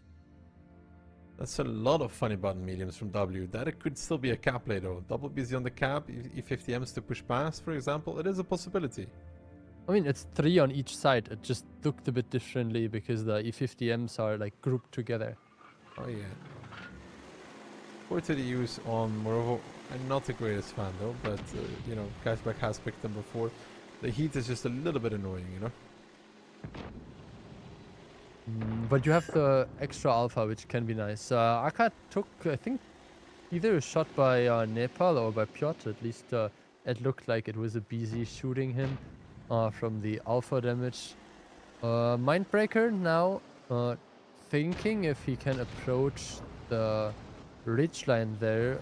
I guess he was initially moving towards the point of interest, but with Piotr there, I'm not sure if he can take it safely. He puts one into Ayas, definitely a good target. The Inspire tank losing some early HP is helping. Squeezy as well, important for him to basically get above this initial threshold. Nepal and Piotr seem to be fighting Aka now, and if they dropped him immediately down to a one-shot, yeah, exactly, Piotr will pick him up. Yeah, maybe you're channeling it anyways. Aka gets repushed there, really good move from W, initial damage as well, and then the repush on towards him. Cashback has no answers for it whatsoever, and they find themselves now down a gun. But more importantly, look at this 430U on the 6-7 line. He seems to be in a little bit of a pickle. Piotr, however, I don't think can sit too long there either, and Squeezy out in the run, out in the open. His former teammates, they're gunning him down. Have they no mercy on a former teammate? No, they don't. Squeezy pushed behind a house, cowering there, waiting for a potential death as Mindbreaker, this 430U, we talked about it, he is in the 6-7 line. He has no longer real support, and yes, damage being dealt back on towards the W tanks, but it's the focus fire right now that is potentially going to be winning the game, especially the fact that they got another gun out, and what are they going to lose for it? Maybe a BZ? A BZ, it's okay to lose a BZ. Yeah, I mean, this looks pretty good for W, who is still the team aggressing onto Squeezy there. And if you take a look at the top, there is a light tank battle happening as well. Clerf against Liberty. And the more Liberty moves out, the more he can get shot by the other tanks as well. You can see Lucan just has picked up Squeezy, and now the shots are flying towards Liberty as well. The strike is being deployed, and I think that's it. Piotr picking up Liberty, and W with a 7-3 tank advantage. You know what, Phil? I need to take a leaf out of your Buddhist therapy there. Don't jinx it or something, you know, don't channel it or whatever what it was, I don't remember. You were right. I mean, how could you ever expect the opposite to be? Okay, relax, relax. I already said you were right. You don't have to go the extra mile, you know. But you know what we have to prevent now from happening? Yeah, double. yeah. Banter being right. Yup. Exactly. But obviously, with him not being there here today, he has no chance of defending himself in either case or bragging about being right. Also, he was the first one. But good ram here coming in from Lucan, collecting some extra damage, padding his stats a bit. That puts us on a 2-2 scoreline, and as I've mentioned before, it will definitely be Cashback picking the side, because those Ghost Town rounds were both under 2.5 minutes.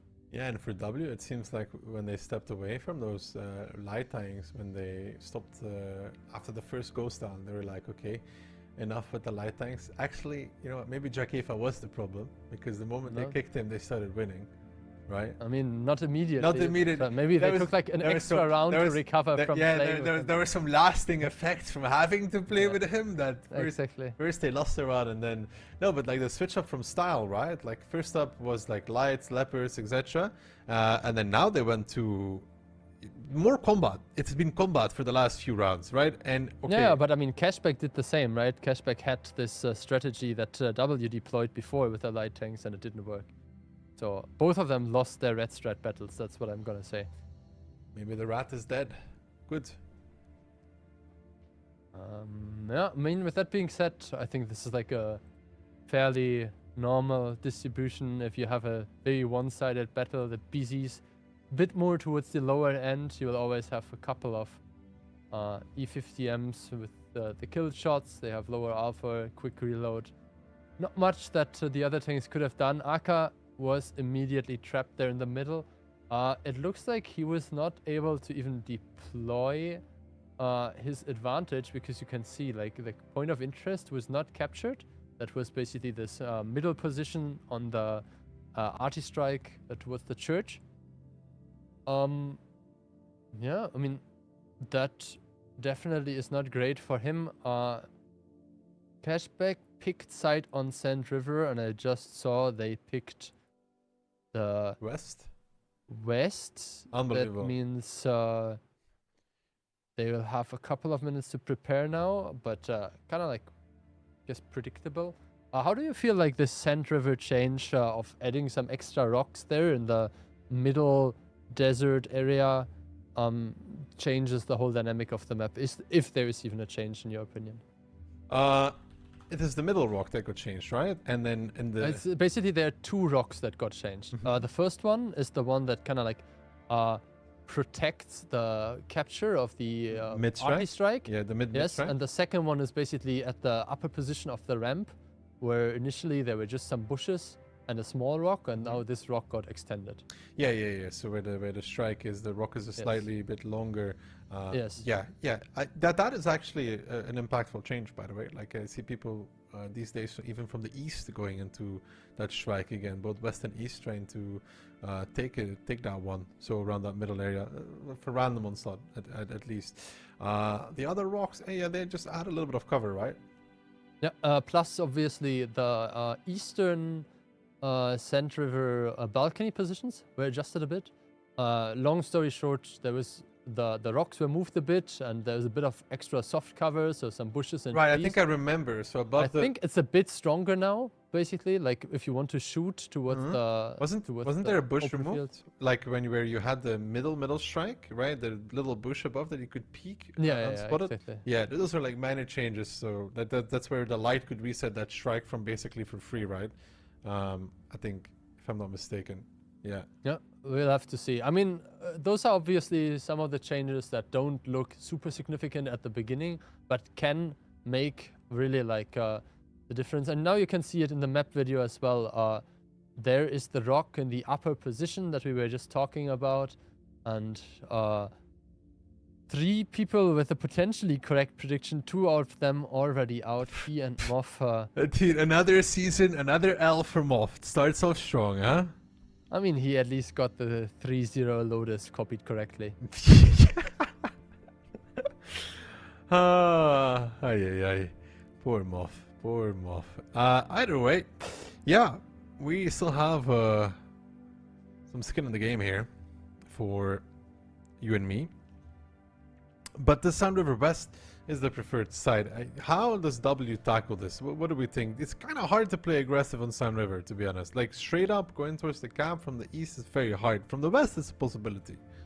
Yeah, I mean, as long as they don't do what they did against Mafia, where they ended up aggressing on all sides and then getting stuck everywhere, I think taking it slower might actually be a good attempt.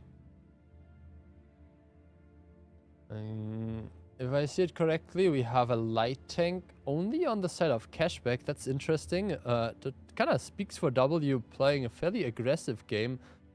You mentioned a lot of funny button tanks previous rounds. Now they have one more. Inspire is obviously a good combination with those double BZs to take some shots. I think the lineup for Cashback is a bit lighter, but you have an extra heavy, so it's not a big problem, right? No, I don't think so. The trade-off is here, like, how many people does Liberty spot? Ooh, that's a big spot. That's 5 out of 7. So they're roughly aware where W is going, this heavy K-line presence, you know? So Mindbreaker and Aka, those are the two tanks that should be the most affected by it, because they are kind of like going towards the direct confrontation, towards the cap circle. They have info about Piotr, but that info is like 20-30 seconds old. Now they get the respot, so you can take a look. Those are the adjusted rocks there in the cap circle. Fairly interesting angle to take a look at them. Aphrodite, also interesting position. It's basically the perfect decap angle. Piotr takes 1, takes 2, and just as I've mentioned it, Aphrodite is already sitting in the perfect spot for it. Yeah, he's already ready and waiting for them to come in, and W is going to continue on though with these BZs and E50Ms down the middle. It's a good strike. It seems to have hit home on 3 targets. Looking driving into it as well, but they do find Mindbreaker, who's left himself out a little bit in the open. He gets picked off, so W finding great success, because Mindbreaker not doing what Aka did, not disengaging far enough, and you could say that's a mistake there from Mindbreaker in that regard. And Ios in the meantime from the base, there's no rocks covering the crown tank, which is where Squeezy, Liberty, Brainbreaker and Little are orientated, call it the crown. That 140 from there is just getting the shots in, and W now just on a little march through the dried up riverbed, marching on towards these Cashback tanks that they know are there and that they know can't really leave either. Yeah, I mean, you can see very healthy tanks there on the side of W, roughly 2.5k HP advantage. Piotr, who we had mentioned, tried to take the strike, lost quite some HPs, but it's not the end of the world. Also, having the light tank still on Cashback will definitely help them to stay relevant in this game, but it's on them to do something now, because the tiebreaker advantage of having more kills is in favor of W. Aka in the meantime pushing on towards the strike here in the middle. This could be the start of something magical for them. But Nepal does look to peek that, and Brainbreaker starting to take some damage from that E50M on the K-line. Aka backing off Nepal, moving forward. Klurf might have some shots even towards Aka. He needs to be very careful. I think Ios might actually have a shot onto Aka. Is this like the 140 on like C9? What do you think? There should be no way. I think the June is giving you like a Fata Morgana experience. He's way too low normally for it, but the bigger problem for Cashback is Aphrodite is very isolated right now. Yeah, but he's also very healthy. I mean, obviously not healthy against 3 E50Ms, but if he can trade against Mentos, that should go in his favor.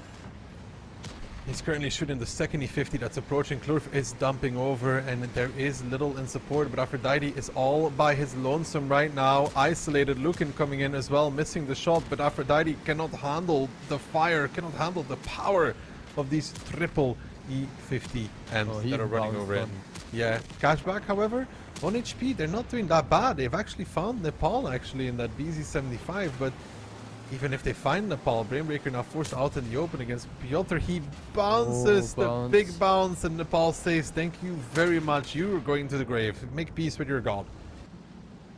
Yeah, W now up 2k HP, securing a strike as well again. Aka still has his strike from a bit earlier, but losing this E50M is obviously cutting down your firepower also quite significantly, because W with 4 E50Ms is looking pretty good now.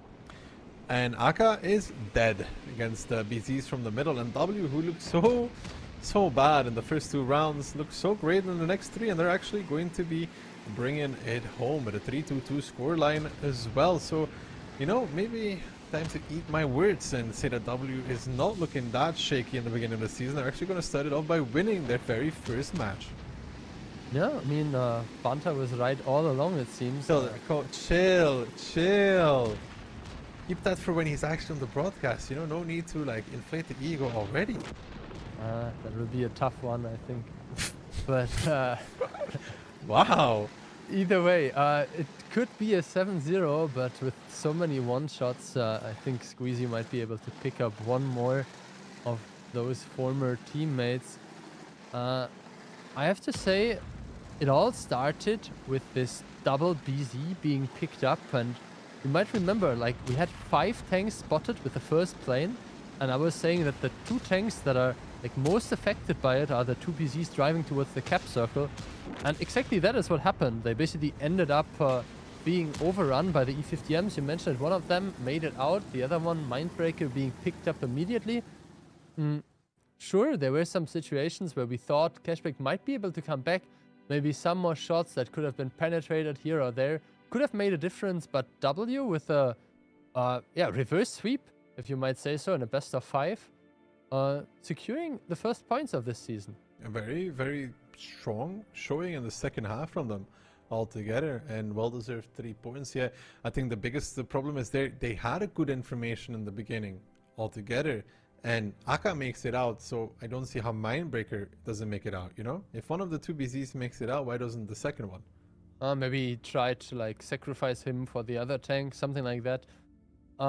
Yeah, Mindbreaker, he did 2 shots of damage, that was all he could, and Aka ended up actually, like you mentioned, it surviving a bit longer. Yeah, not much to be said. Piotr was the one who was initially sent in into the cap circle. They had a good idea, I think. Aphrodite, where is he? Here. Put in some initial shots there. I think 2 shots into him, the sniping ones. Then got over pushed in this brawl with a triple E50M, and 4 E50Ms here, all doing quite significant damage, especially Mentos and Clerf. So after Clerf got his internet connection back, maybe he was using the Surfshark VPN to kind of like protect him, keep him safe, ending up on the top of the leaderboard. If that's not sponsorship product placement, I don't know what else to say. Indeed, great move there from Clerf to avoid any bad routing. And coming up on top of the board as well, and W comes into the season picking up their first points. That's exactly what they needed. Yeah, I mean, maybe not the cleanest win, but a win after all. We are only at the halfway point of today. We'll have 2 more matches, but before that, we'll jump into a quick break. Thanks everyone for watching so far. Thanks obviously to Surfshark, and we'll be back in just a minute.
With the readjustment here, is Illusia going to get another shot in towards the lower plate? Yes, that means one shot on towards the 50M. Is XCMax going to pick it up? Good shot in towards the cupola. It is the 1v1 we've been waiting for here, and he does it. The OLS Season 5 is already here. The best teams are ready to head onto the battlefield. Who will you be supporting? Root for your favorites, follow their journey, and stand by them. With you on their side, they'll be unstoppable. You take hits together with them, and that means you go all the way. Behind every vehicle is a personality whose quick thinking and precise actions can change the outcome of battle. Victory is 100 shots and maneuvers, plus 1,000 emotions on the other side of the screen. Support your favorite OLS team. Be by their side. Together, until victory.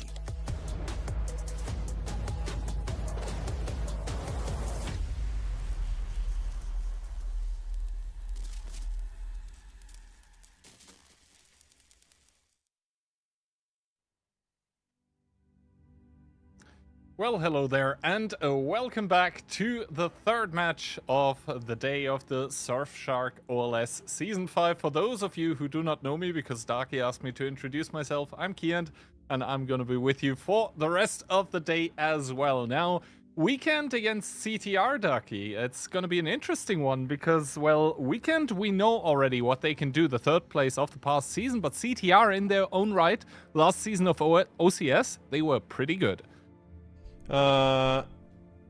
Yeah, sure, but OCS is one thing, Kihan. They're in the big leagues now, right?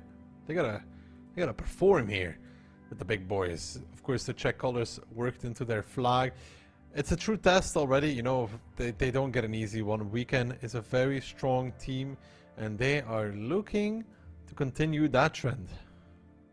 Absolutely, and I think a lot of people were surprised last season to see Weekend make it this far, but now against CTR I think it will be a test once again, because those two teams, they've never met in OLS before. CTR, they've proven to be very good at beating teams in the second league, but as you said, now it's up against the big boys, and Kano definitely being one of them.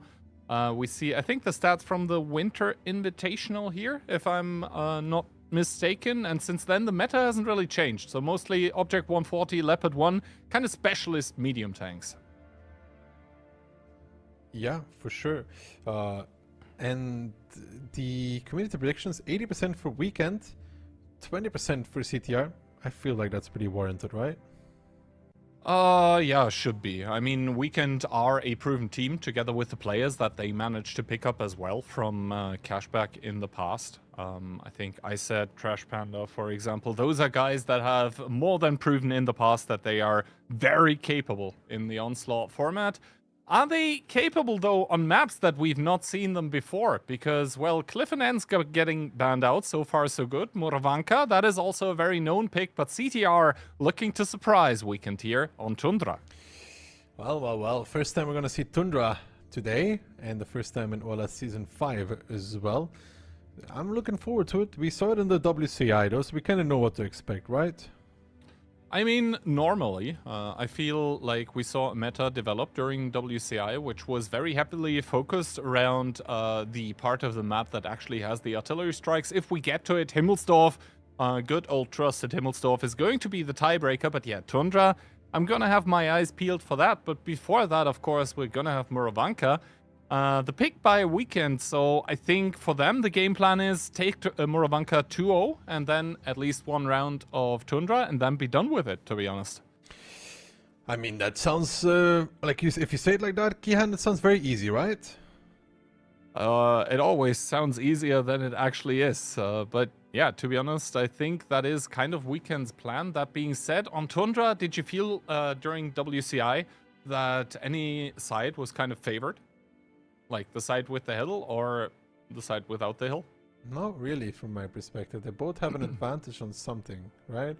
the western side can overmatch this south strike really easily, while the north strike has better control over the A23 position, right? Yeah, so we'll see how it plays out. I mean, at the end of the season, we're of course also going to look at side win rates, how all of those played out. But yeah, first of all, Muravanka. Not a lot of changes on Muravanka, but some. We touched on it a little bit before, I do believe. Now at the water tower, basically, there's some additional bushes, which should normally strengthen the team spawning there, but we'll have to see if people actually end up utilizing it or not. Yeah, but you know, on Muravanka, it's only really small changes.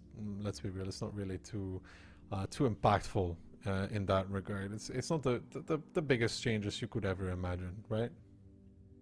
No. I mean, the terrain of the map didn't change at all. It's just some camo added in some very, very specific areas. I think that's down as well to maybe, you know, buffing one of the sites that wasn't really performing overall.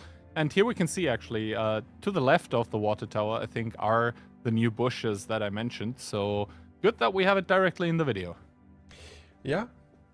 What are we expecting from CTR, though, Kihand? Like, how do you think they're going to approach this this match? So I think Tundra, as a pick from them, might be an indication that they kind of see themselves in the underdog role, which, to be honest, is a, at least if it comes to me, realistic perspective. Because they want to play a map that Weekend realistically are not going to have trained as much as, for example, Muravanka, simply because Weekend had the whole last season to play with, and they did pretty well there.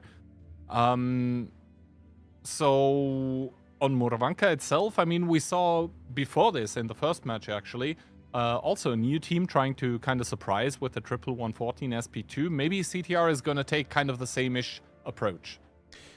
This is for sure a possibility. CTR, double BZ, an E50M, a 140, a 430U, a Fush B, and an RHM. And for Weekend, we have a BZ75, an IS-7, an E50M, a K91, a 140, a 430U, and a T100 LT.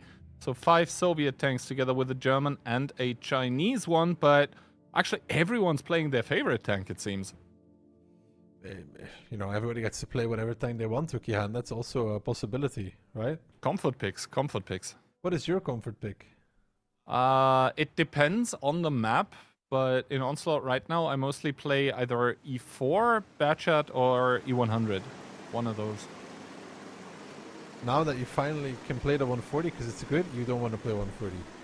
I never really played any kind of Inspire medium, so I feel like right now I don't really have the experience to make it work. That being said, though, making it work, that is what CTR is trying to do. Very aggressive opening in towards the middle. There's going to possibly net them the info tower as well, with Herman being on that one. Trash Panda driving forward in the T100, but he's going to be met with a 430. Evo not really taking any damage as of right now, and Trash Panda getting swung at by Woodog, Froly, Patras, all of them. Trash Panda down to 1100. Yeah, but he's alive, right? Let's just say that's the good thing there. He's alive, but it's a good start from CTR, doing a lot of damage as well. Finding success and finding a T100 on half HP. That might be impactful for the rest of the game because the T100 is already not a great fighting light as it is. And Evo taking the strike is another objective for CTR. Yeah, keep in mind, Weekend probably right now not playing with full info because they weren't able to take the radio tower, whereas CTR obviously was. Now they have a strike, one of them as well already in the bag. Woodog is working on picking up the second one, which he just completed. So as of right now, CTR starting very, very strong. Yeah, double strikes as well, forest control, and this is a brave push from CTR, but a good one as well. W50 with an RHM and a 140 in quick support, pushing on towards Hellrap in that singular E50M, and now there will need to be a reaction from Weekend, and it's a cap, but it's a cap against double strike. It's not going to do anything. There's got to be something else that is possible for them, because right now it is not going to be enough. Evil Lock is facing off against Woodog. Patras leading the charge there on towards Hellrap in that E50M, and they will find him really quickly. He needs to get out of the face hug to not block his teammates too much. He does that as well, but does whiff the shot. He will, however, find the kill, and it's going to be the first one for CTR. The new Czech Hope and Dreams that is coming in, and they're going to find a lot more as well, as Woodog looking at Flash, no, actually looking at Kano instead. Flash trying to disappear, but he will do that by dying rather soon, as all of these tanks from Weekend right now caught in the middle of the map, and CTR coming into the OLS Season 5 with a vengeance, find the second kill as well, and honestly right now looking like they might even find their first round. Evo now in the crosshairs of Clownzik, who manages to pick it up. So at the moment, gun parity still in play, but the HP, they're there for CTR. Still kills getting traded. So the focus fire maybe for CTR not as good as it is for Weekend, but it might be too little too late. I said in the K91 has been found, and that is WE50M. That's going to be hammering down on him. Patras claiming the scalp, and all of a sudden only Clownzik and Trash Panda remain in this first round of OLS Season 5 for CTR. They indeed managed to beat the odds and get the first one on the board. Exactly what they need for the side of CTR. Finding success in the beginning and making the moves needed behind it as well. Kolicek leading his team there to their very first round win in OLS, and I bet they're pretty happy about that one. Yeah, the strike confirming the kill onto Trash Panda, and to be honest, CTR, not bad for a start, not bad. Weekend kind of getting caught off guard here by this extremely aggressive move from CTR through the middle and the east of the map. Hellrap, honestly, looking kind of out of place there as well in the E50M, like no one was able to support him at all. And then he just gets killed with no return, really. A return onto the BZ-75 maybe in the middle of the map, but that was very late. And, I mean, if you were trading a BZ-75 for an E50M, I know what I would take if I get to have the DPM after. Yeah, I mean, can't blame you for that one, to be honest. But really good stuff there from CTR. Really, really good stuff. Just all-around active gameplay. And... never really letting it slide either. Also not afraid, which is, I think, a trap that some new teams can fall into, where they are so, afraid of the prospect of having to fight against the really good guys that they kind of end up hurting themselves in the process. That is not the case for the team of CTR here. They just absolutely went to town. They had a plan, good execution as well. As I said, maybe the focus fire at the end was a bit haywire, but still, I mean, we can't really shame them for picking up the first round like this. No, it was a good move, but, you know, they got to do it more than once, Kihan, to win a match. They got to do it 3 times. Third time's the charm. First of all, though, I think eyebrows are going to be raised on the team of Weekend now, and the question is going to be, how do they respond to this? Because going into this, I mean, every one of us probably favored Weekend, at least slightly, if not vastly, and CTR coming in here, looking like a very experienced team with a extremely quick execute, good calls as well. So if Weekend we're coming in this and we're like, okay, we're going to win anyway, we're not going to, you know, dive deep into the strat book, I think that kind of should go out the window right now.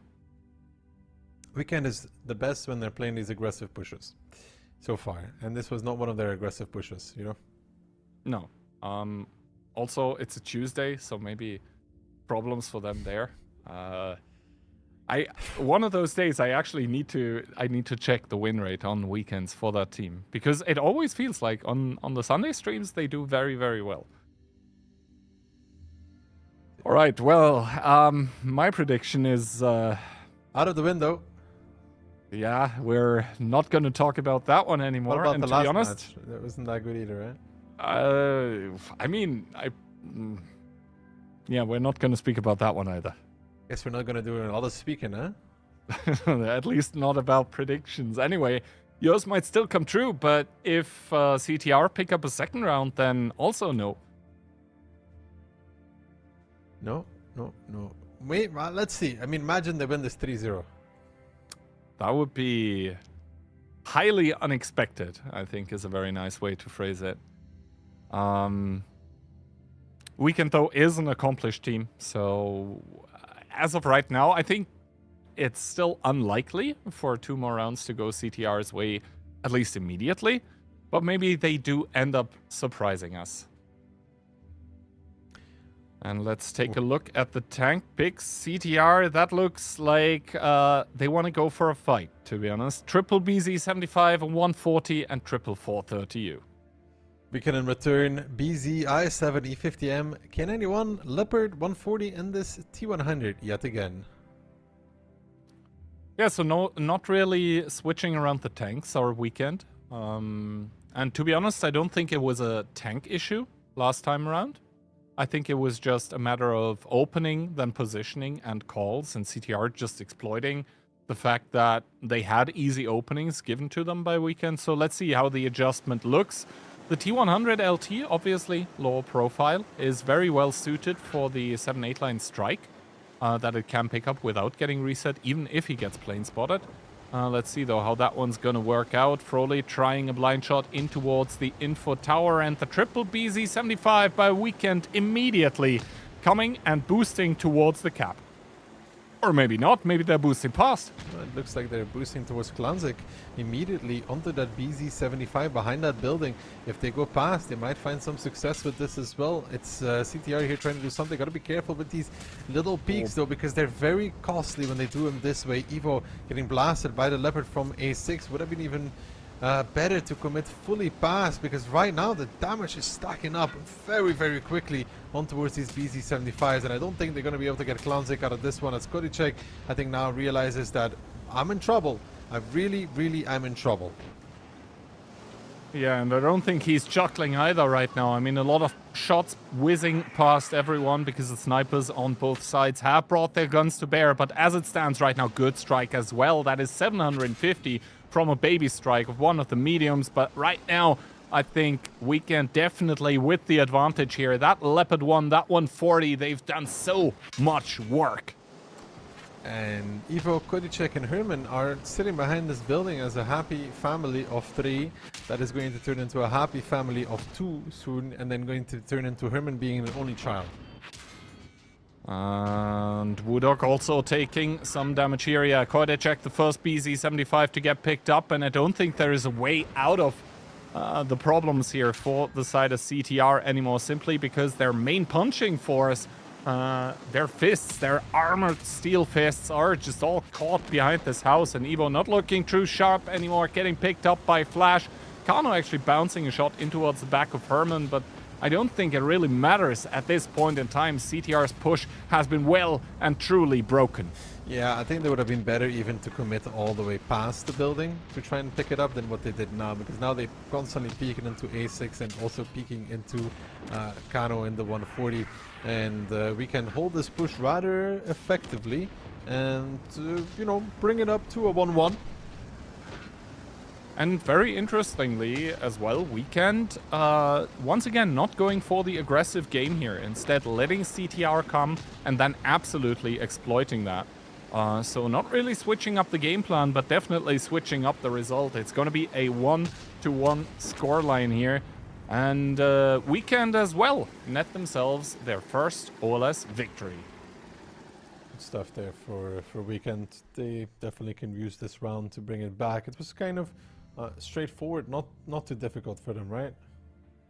No, I mean, you have the 140 on top, using exactly the new bushes that I was speaking about. You have the Leopard 1 in the back that basically has a field day farming. I mean, Leopard 1 is an accurate tank already, and then put on the Onslaught modifiers, and all of a sudden, you don't really miss a lot of those shots on towards the BZ75s anymore. And then, I mean, you saw even 750 damage. Not sure if it was the K91 or the Leopard 1, but I guess we're going to find out. Yeah, 1000 strike damage. That was probably 750 from that one strike alone. Yeah, that was a big mini strike, you know. That was a very big mini strike. For a Leopard to do damage, yeah, Evo, I mean, what are you supposed to do with the BZ? You get one shot, you fluff it, and then you're just stuck behind the building. Yeah, I think that one shot might actually have been more crucial than it seemed like, because if he connects that one and then they do another salvo peek, then the BZ75 is actually dead. But well, he fluffed the shot and the round was essentially over at this point. Yeah, I mean, like I said, I think they were better off just committing forward immediately. Yeah, because I think then also the 140 isn't really an issue anymore. He can't super overpeak against the BZs. Maybe the Leopard 1 might still be a problem, but also not so much anymore. But that is that, and Tundra is now. So the new addition to the OLS map pool that a lot of people might be already familiar with from WCI 2025 that happened in Suzhou. Now we're going to bring it on the European server as well. And at least if it's up to CTR, it's not the worst of additions because they picked it. So, now Tundra coming in. We expecting some heavy fighting, right? Yeah, I think if WCI is anything to go off of, then fights in the north of the map, brawls, are very likely to happen. On this map, we have also seen Grillus before. Do you think the 114 SP2 might be a suitable replacement here, or still the Grilla because of the alpha? I don't think Grilla or 114 is like a very suitable tank here, to be honest. I don't know. I just don't see it. Oh. I feel like this map is all about brawling. Yeah, at least in competitive Onslaught.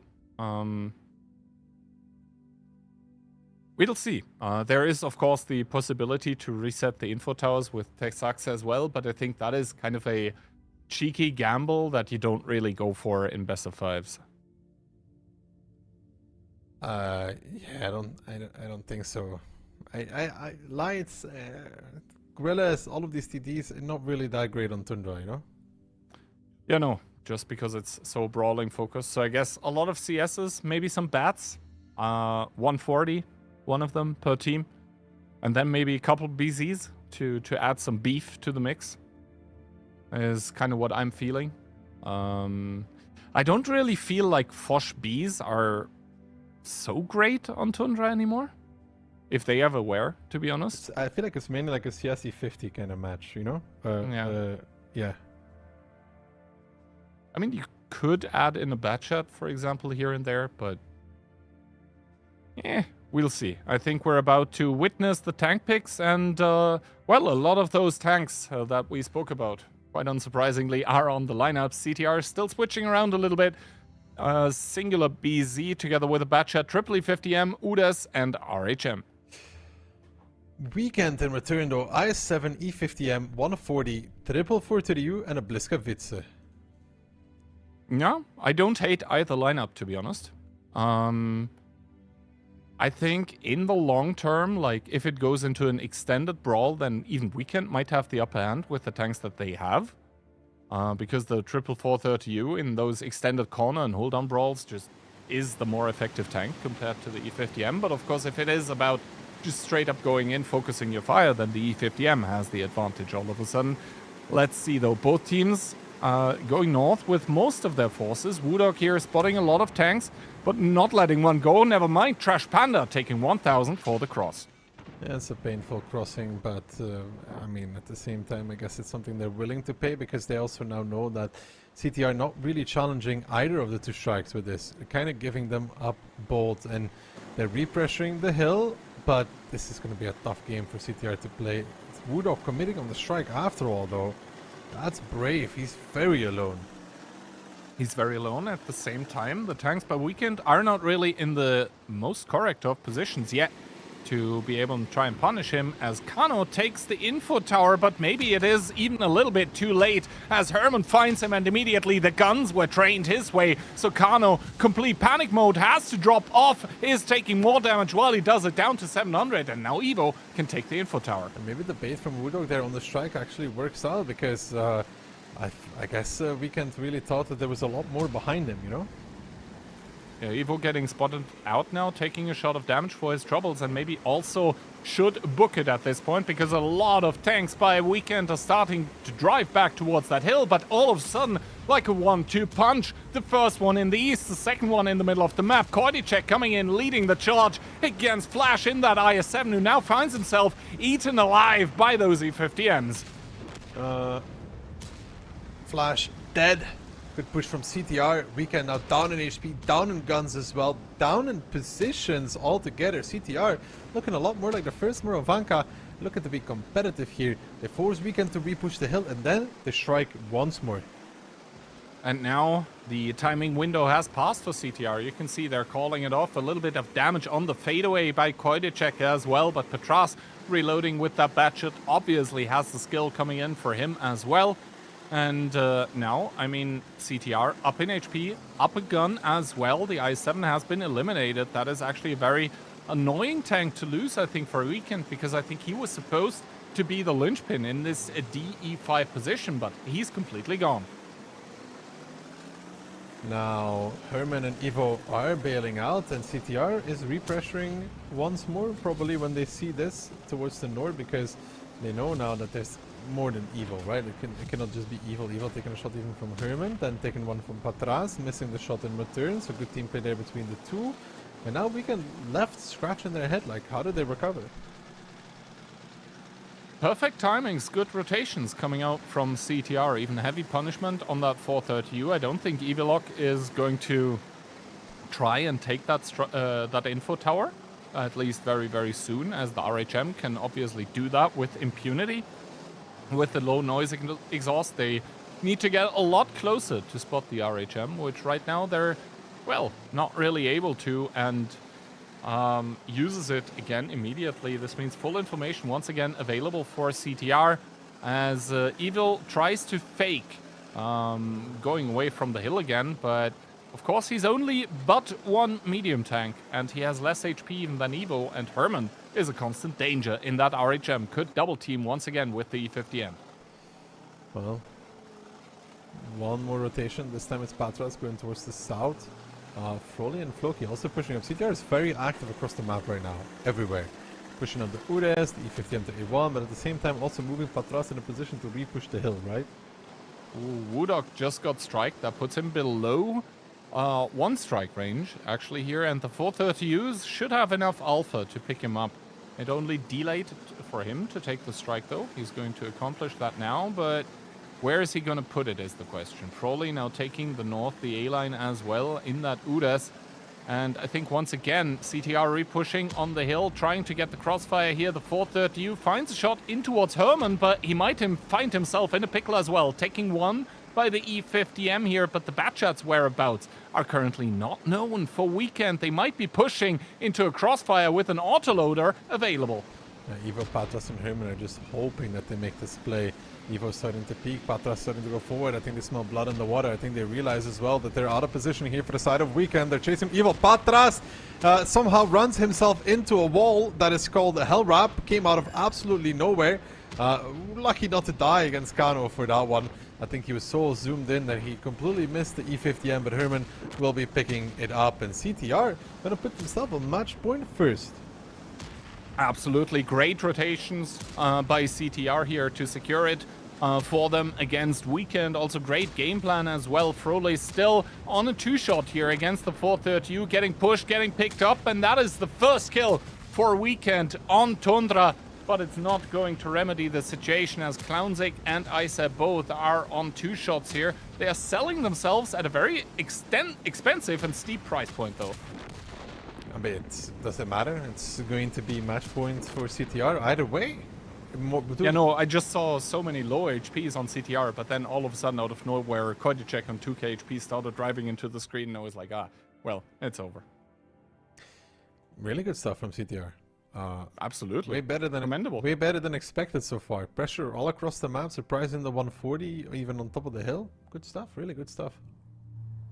And, I mean, the 140 being on solo HP anymore, that means he needs to play extremely careful, cannot really take those, you know, kind of risky peaks anymore to get the Inspire going. That's essentially the ability of the 140 removed as well, picking up the IS-7. And I think that was crucial because the IS-7 dying means that all of a sudden Weekend don't really have eyes anymore as to what's happening everywhere on the map. And, well, I mean, CTR just exploiting that to the absolutely fullest. And they get themselves a match point now as well. So, love to see that for CTR. Love to see that.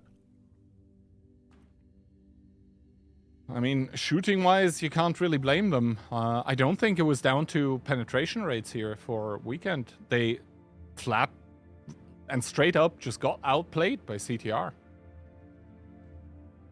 Like, absolutely. Tactics, rotations, everything. CTR seemed like they were miles ahead of what Weekend was doing. You know, very good. Very, very, very good. If they can keep this up and take the first 3 points here, would be amazing for them. Also, 2-1 means that your prediction is also not gonna come true anymore, right? Relax. I just wanted to, you know, get it out there. So none of us are gonna be correct. It's not very nice, Kian, when you say these kind of things. I just want to inform the viewers. Of what?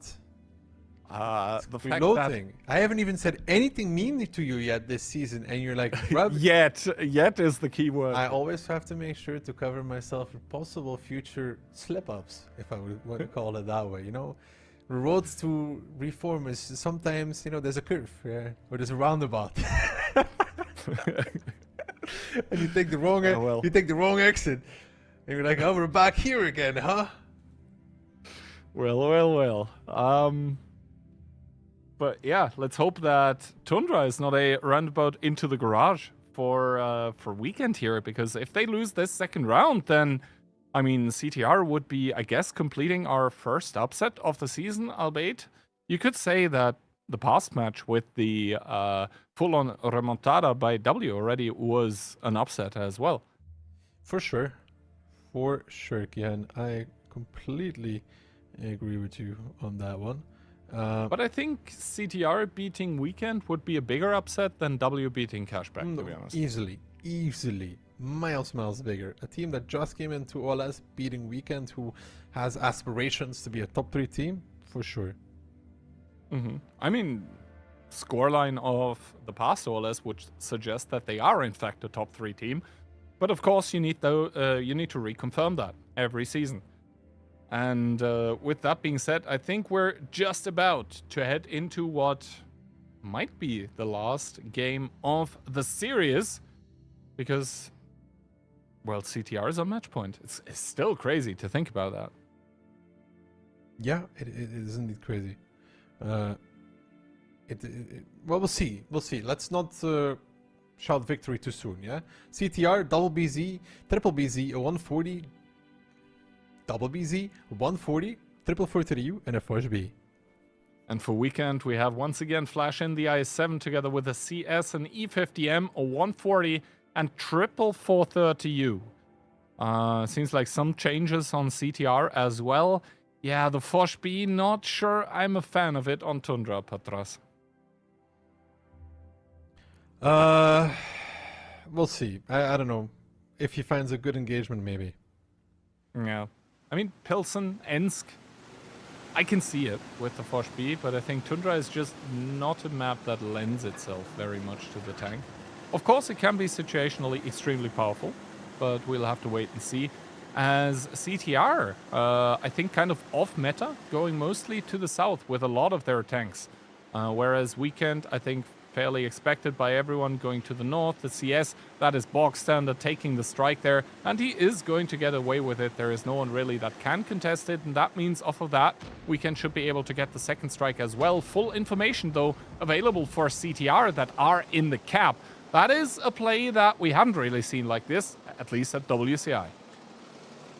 No, but can Flash just drive on top of the bridge? Yes. Like, cross the bridge and then on the other side of it be safe?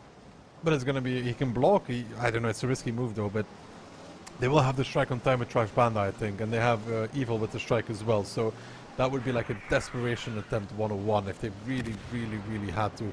First strike actually missing. Yep. I mean, Herman quickly drove out of the cap, and now does it again. The second strike, though, resets all of them, and that is going to mean a lot of time for Weekend to reset, to readjust, but now the strikes are gone. They do have no mini strike, I do believe, on Evil, so they actually need to reset with their guns this time, as Flash already taking a shot of damage. The 140 on the hill is going to rain hell and fire on towards the tanks of Weekend, but 3 tanks in the cap. That means a lot of them are committed and cannot be brawling against the tanks of Weekend that now start making their move. Floki dropping off here, and indeed resets start coming in, but at a steep price. Trash Panda down to 1100. Now, Floki readjusting though, but he's running into Clownzik, another 4 to the U waiting for him. He will trade it out, but Trash Panda is dead. Felt the need to reset once more. In return though, they will find Floki out in the open, but Clownzik trading 1 for 1. Floki does one more shot. No, he actually whiffs it. Clownzik also whiffs it, but Floki's ammo rack, so I doubt maybe he gets actually one more. He does actually get one more, so all is even count. In the meantime, that was one shot as well, and Patras now coming in with the first B. 2 shells left. Check on the run. Actually, he's going to face against Iset, wants to block him because Patras and Woodog are coming. They got to be careful not to overextend too far, because CTR right now is doing it. Their very first match in the Surfshark OLS Season 5. Nobody expected the Czech Pride to come in so strong early on. They're gonna do it 3-1 even over a weekend. Nobody expected the Czech Inquisition, but here it is, and Weekend has no answers to those questions, it seems, as Hellrub, Flash, and Clownzik are going to be hunted down. Yes, a lot of damage coming in towards Koidicek now, but looking at the HP total available in the game, it's not gonna matter. Quick double kill by CTR, and with the kill on Flash, they are going to net their first victory, upsetting a lot of predictions. I think upsetting everybody's prediction also, it's fine. And I mean, also in the Twitch prediction, I think it was vastly favoring Weekend, but well, I guess a minority of people is going to be very happy right about now. Yeah, there's going to be 1 or 2 happy bettors on the World of Tanks channel. They're going to be like, money, money, money, right? Let me see, Kian. I can tell you right now. The odds were 73% for Weekend and 27% for CTR in the Twitch prediction, which means that, for example, Illustrator voted 250,000 points, gets a return of 3.74, so he's making he's making like 900,000 points from his 250. Not bad, not bad. Easy money, easy money. Don't gamble, kids.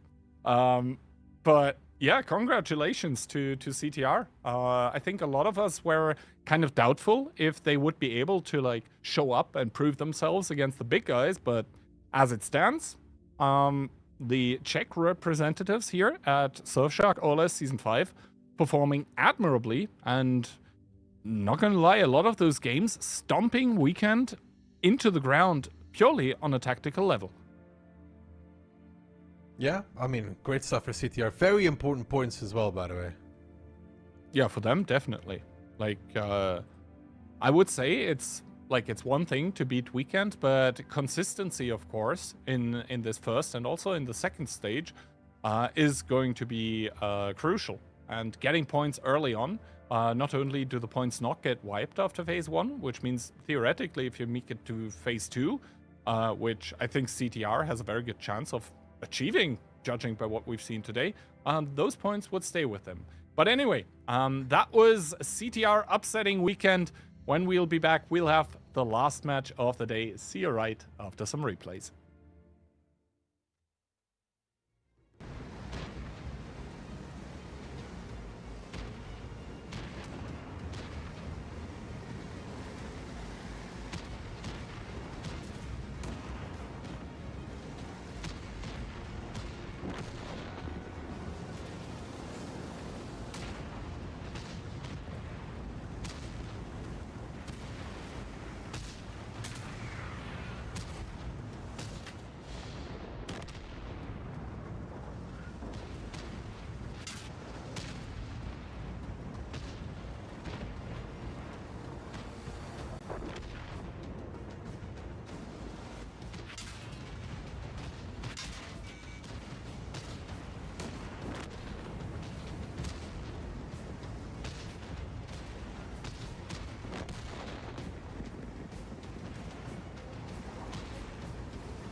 Well, hello there, and welcome back to the last match of the day, but certainly not the least, because the reigning champions are going to make their first appearance in Season 5. It's going to be Mafia, who not only are OLS reigning champions, but also WCI.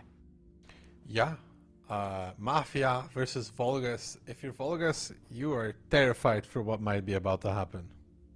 Yeah, I mean, Vulgus, one of those teams that have not played in OLS before. They had a pretty good OCS season. But first of all, here the reigning champions of Mafia, all in their WCI apparel, and Vulgus actually do have team shirts as well. And in one case, in Yannis's case, actually, it seems like more of a hoodie. But yeah, looking pretty confident. But how long is that confidence going to last? Mostly Germans together with some Hungarians and a Belgian ducky. Who are you rooting for? Not the Belgian. All right. Orchak, highlight players. Played a lot of Onslaught this season. Him and Kono, very often to be found in the random Onslaught queue. Well, I think Liberty has shown in the past that random Onslaught experience certainly can be helpful when it comes to playing OLS. You just learn so much about the maps, about the positioning. And yeah, community predictions, 94 to 6%. I can see why. Like, as brutal as it sounds, I think it's kind of justified. Vulgus, the new kid on the block. Mafia, double reigning champions. I mean, probably still recovering from the festivities that they had after WCI, after OLS. I mean, what else is there left to win but the next OLS? And we are going to do it on the following maps, where Vulgus will try to stand against the Mafia Onslaught. Ruinberg and Ghost Hunt taken out. Pilsen is going to be Mafia's pick, and to be honest, they've liked it in the past. Why not now? Vulgus going with the CTR approach, though, for beating the top dog. It's going to be Tundra. Tundra. Second map. Pilsen into Tundra. Mafia and Pilsen, they have some very good memories to it, Kian, don't they? Absolutely. I think it is kind of their go-to and comfort map. I think at the end of last season, they had played it so often that people started countering them, though. So maybe they have added some fresh tactics and fresh approaches to the flavor. And Himmelsdorf, once again, the tiebreaker, should we get there.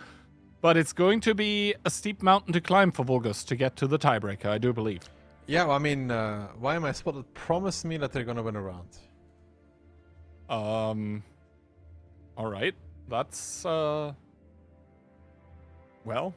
I mean, he can make that promise, but can he keep it? That's the question.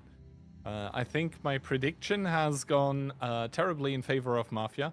And judging by my past predictions, I am terribly in need of some points there. So let's see how it goes.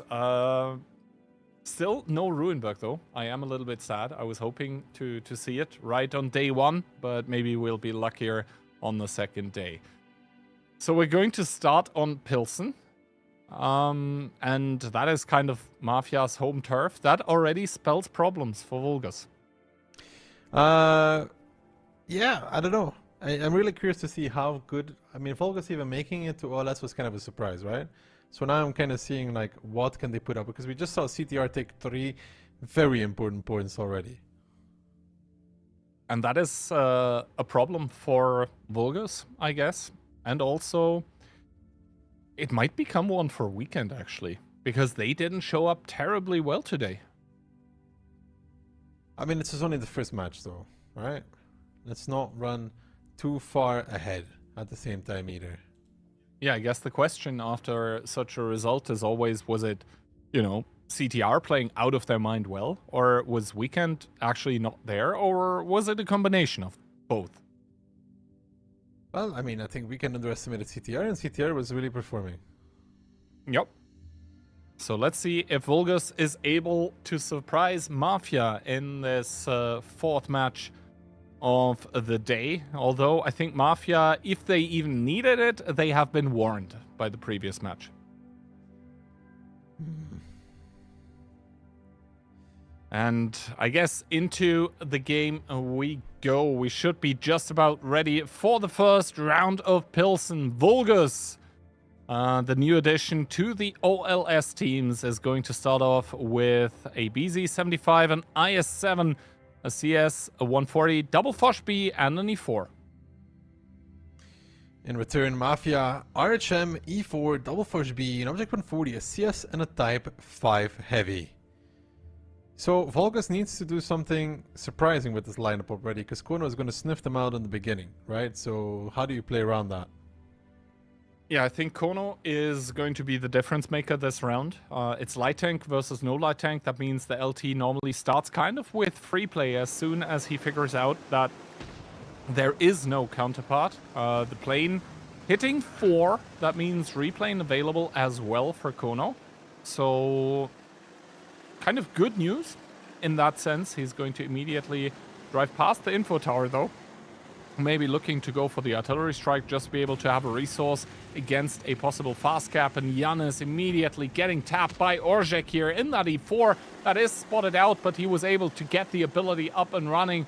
So the punishment, not too bad right now, gets to cover. Still has almost 2.6k HP to play with, as Why Am I Spotted though is able to take the artillery strike, and that is going to be the second one for Vulgus in this game.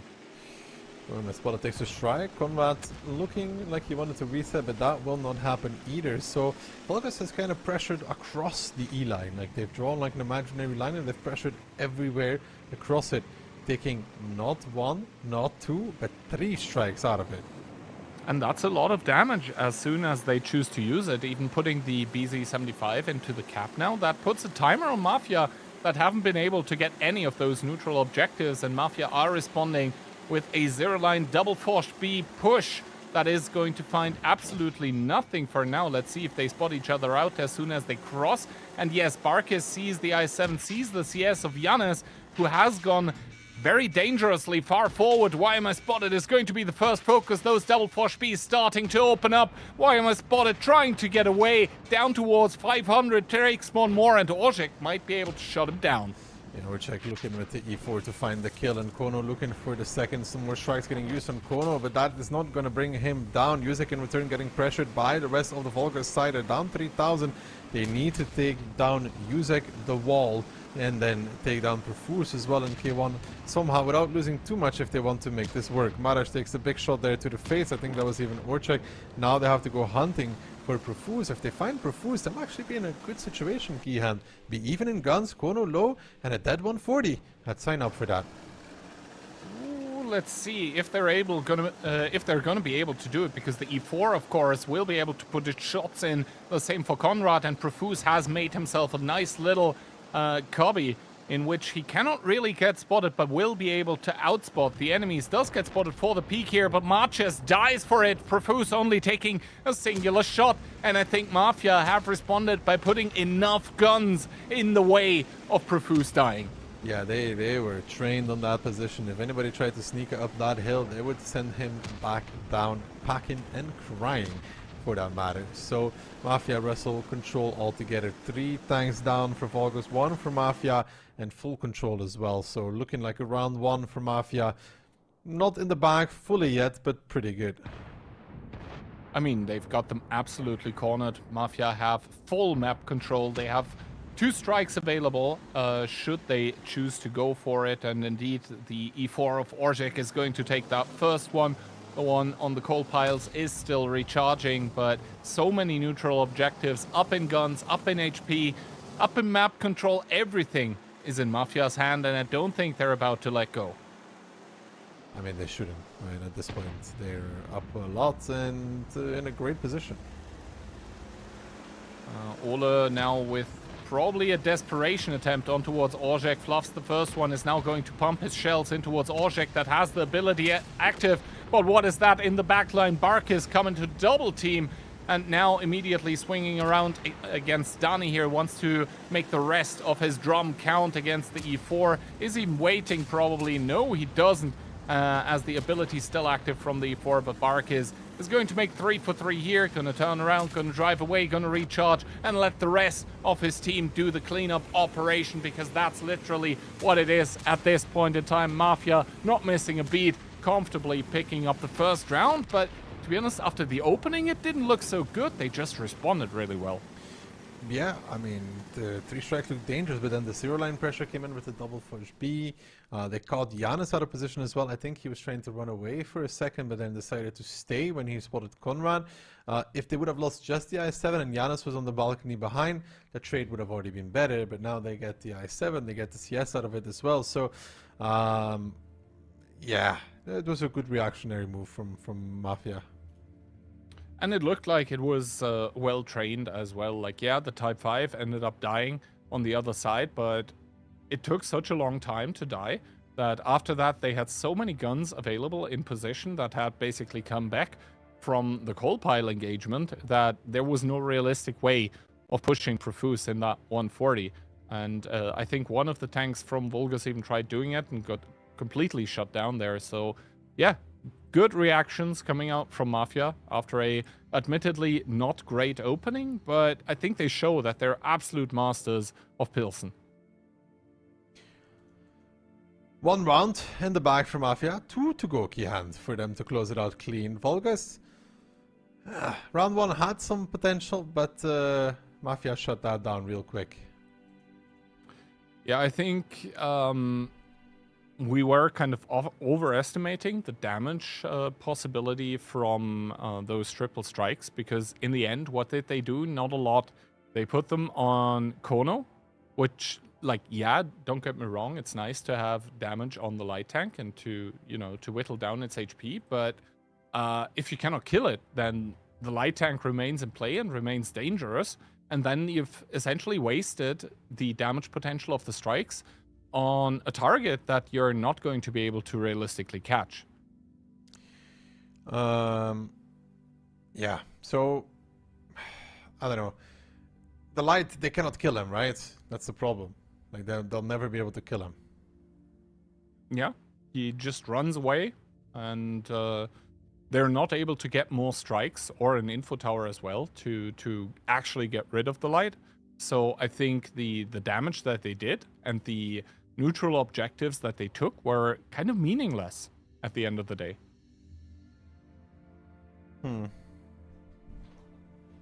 Well, what can you do? I was thinking maybe they transition to some sort of a cap play, you know? But they didn't. It could have been a possibility, yeah, because the double Fosh B would have been out of the fight. They had control over all strikes, which means none of them were available for Mafia. I think Mafia had a CS, so maybe a baby strike somewhere, but that's only going to do so much, and the decap isn't guaranteed. So yeah, I think cap would have been the best possible option at this point in time. And maybe just try and delay with the I7. Just, you know, take a couple of free shots by the E4, but at least you don't get clipped by the Fosh Bs. But of course, first of all, for that to happen, you need to know what Mafia's game plan is, but Vulgus was playing essentially without info. So, it is what it is, in that regard. Now Vulgus gets a second opportunity. Quad BZ, a 140, a Bliska, and a Fosh B. That screams aggression. That screams like we want to brawl, and to be honest, Mafia have brought the equipment for that as well. A BZ-75, a Type 5, a 140, triple E4. So armor penetration is not going to be the issue for them this game. And once again, Kono with that RHM. Yeah, Kono going to be spamming the light. You'll never see him out of it. So, they'll have info, depends on where Kono plays, I guess, but for Vulgus here, there will be some quick aggressive move throughout. Maybe throughout the middle key. We'll have to see how exactly they split up, but that is a huge plane. Quadruple BZ already spotted together with one Fosh B, so Mafia can already adjust and react a little bit to this admittedly very push-heavy lineup that Vulgus have brought. Only one of the Foshes was spotted, but where there's one, there might be a secondary one, so they're going to keep that in mind. As this time around, Mafia immediately going for the artillery strike, the info tower as well. where Vulgus are on the cap and probably don't really want to push off of it right now. They're accumulating cap points, but Kono should be able to reset. Good peek by Conrad here. That is going to spring Vulgus into action. They want to overrun whatever Mafia has here, but do they have the DPM is the question. The Forshby, the first one into the fray, and Conrad is going to get melted. Conrad is going to die in that BZ-75. A good push there from Vulgus to get the first one out, but Marash is low. They have to continue though, because you can see Mafia is still pretty split up, and Bark is taking the damage as well. That's from that secondary Force B from the south side, and Vulgus right now smell blood in the water, and they gotta get it as well. Jan is missing, Envy missing as well. You gotta hit those shots, you gotta connect those in those situations. It could cost them, but it looks like this time around it might just be okay. But that's the BZ, the low DPM. You gotta make sure you hit those shots, something to work on for future reference. But Kunik picks up Rexar, and now Mafia down 3 with 4 left standing. Yusek, the wall. Yeah, well, this looks more like an ice wall, and global warming is happening because he's about to disappear like snow in the sun, to be honest, in that Type 5, all to his lonesome. And Vulgus, they find success, and you know what? Why am I spotted? He wasn't lying. Vulgus is gonna take one. He kept his promise, at least it looks very much like that's about to happen, as Jan still a lot of HP available on that tank. He's going to push in on towards Orzhek. However, the E4 is a 2-shot, so he's probably going to take one more in return if one of his buddies isn't able to pick it up for him. Orzhek fired, so Janez should be aggressing now and at least trading himself out, because any kill that Vulgus can get at this point in time is going to cripple any efforts of Mafia to come back into the game. They have Profuse and Kono alive, and that means Light Tank and Inspire Medium, so not the worst tanks to have, but I think the HP are simply insurmountable as Kunik and Profuse spot each other out, but are not able to get damage done. Artillery Strike picked up by Kono, but he might need to use it on the cap. Yeah, and I mean, there's only 2 of them, Kihan. I don't really see how it's going to work out, to be honest. It's just an impossible scenario, almost, you know. No, not almost, it is an impossible scenario. Kunik has just so much HP, he's just like happily trading with Profuse. There's a BZ coming to support him as well, some strike damage. It will be Vulgus picking up their first round. Good stuff, man. The team's coming out of the lower leagues so far, doing pretty well today. Absolutely. Vulgus getting the first round on the board, and that is on Mafia's map pick and home turf as well of Pilsen. And I don't think it was the most ingenious of strategies that was being employed here by Vulgus. It was just really well done. I think, who was it, Barkis as well, getting a little bit overeager with the reset in the BZ because he opened himself up for the most obvious of repushes.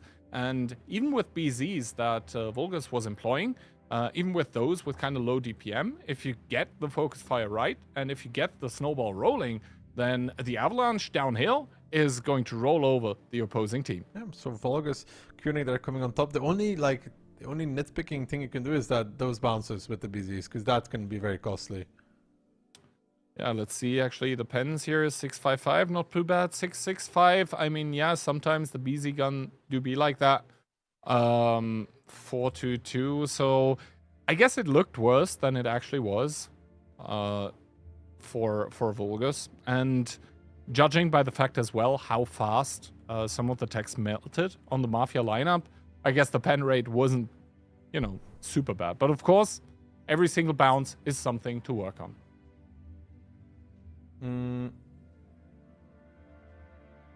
Yeah, I don't know. It's just wonderful stuff. And now we go into Tundra, right? Tundra is going to be the name of the game for the next map. And actually, if we think back to last match, it was also an quote-unquote old map being picked by the, you know, quote-unquote old team. And then Tundra being picked by the quote-unquote new team in the league. So, potential for an upset? Okay, we're running a little bit ahead of ourselves. I mean, I like theory crafting. But yeah, I don't think it's too likely because unlike last match, Mafia is a team that probably have a lot of training on Tundra as well. Because it was in the map pool for WCI, which, if we think back, Mafia ended up winning. So let's see if it does Vulgus any favors here to pick up the new map in the pool, because I think Mafia, they don't mind it. At least you would think so, because they left it open. And I think the map pool changes, come to think of it, it kind of favors Mafia in a little bit. So as that, you know, Westfield disappeared, which was kind of Mafia's permaban, so now they can expend it on something else.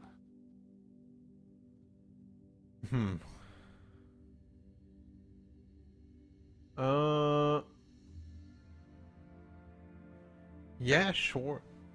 I'm just curious what kind of style we're going to get here. We saw CTR play the more control style, which I'm not greatest fan of, but it ended up working. I think it wasn't so much control as like actively playing map control, kinda ish, because they did so many good rotations. They weren't really sitting there. They were actively seeking out the weaknesses in whatever Weekend was doing. They were finding them, they were exploiting them, and then they were just stomping Weekend into the ground. So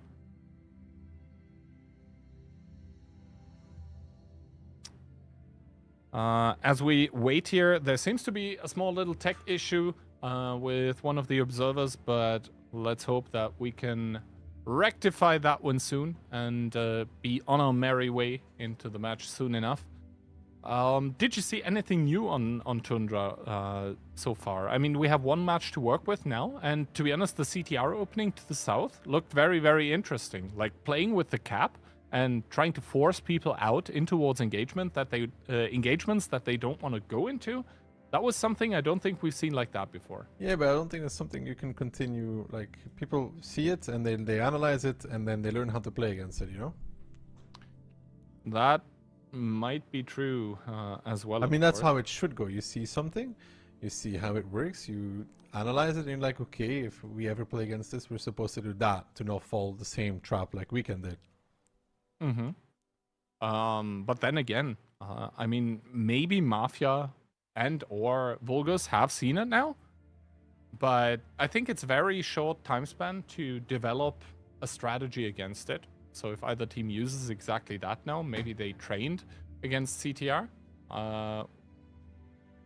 It could be a possibility we see it again, or there could be a possibility for something entirely new that we haven't seen yet.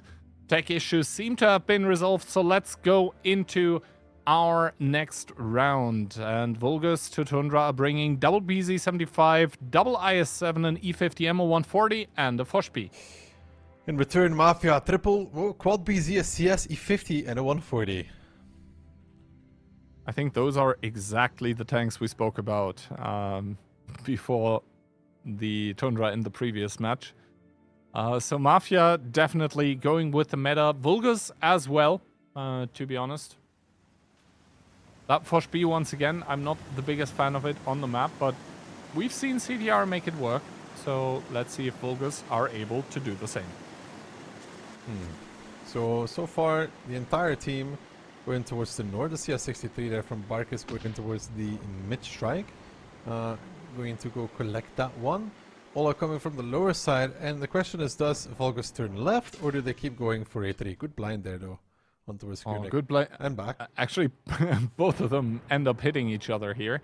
But yeah, Danny and Barkis trading. That's going to actually interrupt the artillery strike for Barkis, so maybe not the best peak to be taking in that CS63. That being said, he should be able to safely take it once again.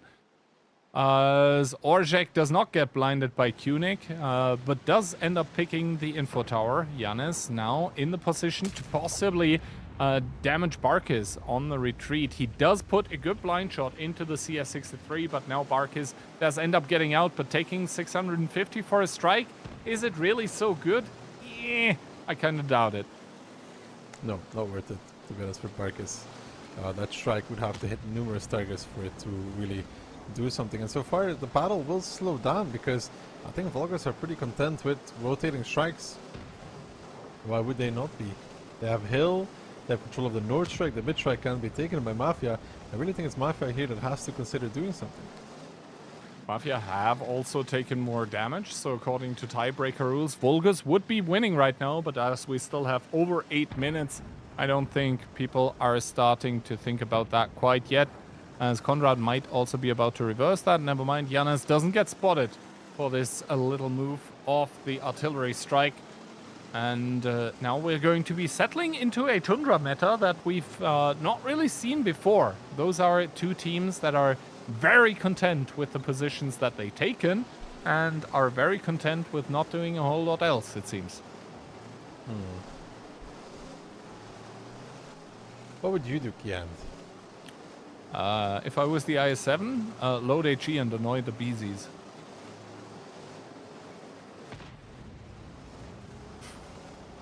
Or did you mean what would I do if I was the FC of either of those teams? Yeah, more like what if you were the captain, you know? If I was the captain, I would bench myself.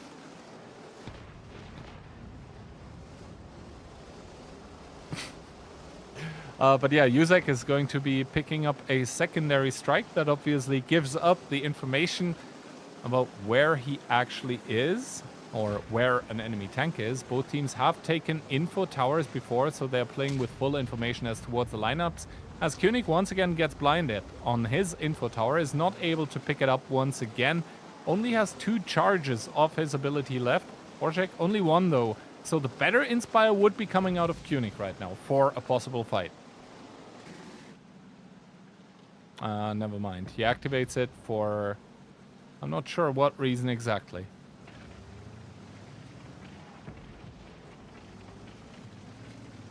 Let's see. I mean, attempted trades going on. I still do think that Vulgus have the upper hand when it comes to damage dealt right now.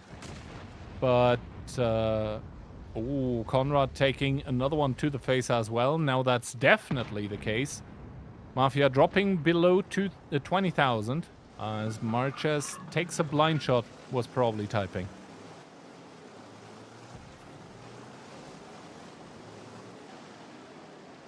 I don't know, the strike being used on Rexer is kind of a waste as well, though. Yeah. Good shot on towards back of Yuzek, though. I mean, if you have someone in the artillery strike and you're not going to be getting someone else into it soonish, then of course use the strike, but maybe do it on a target that's softened up already.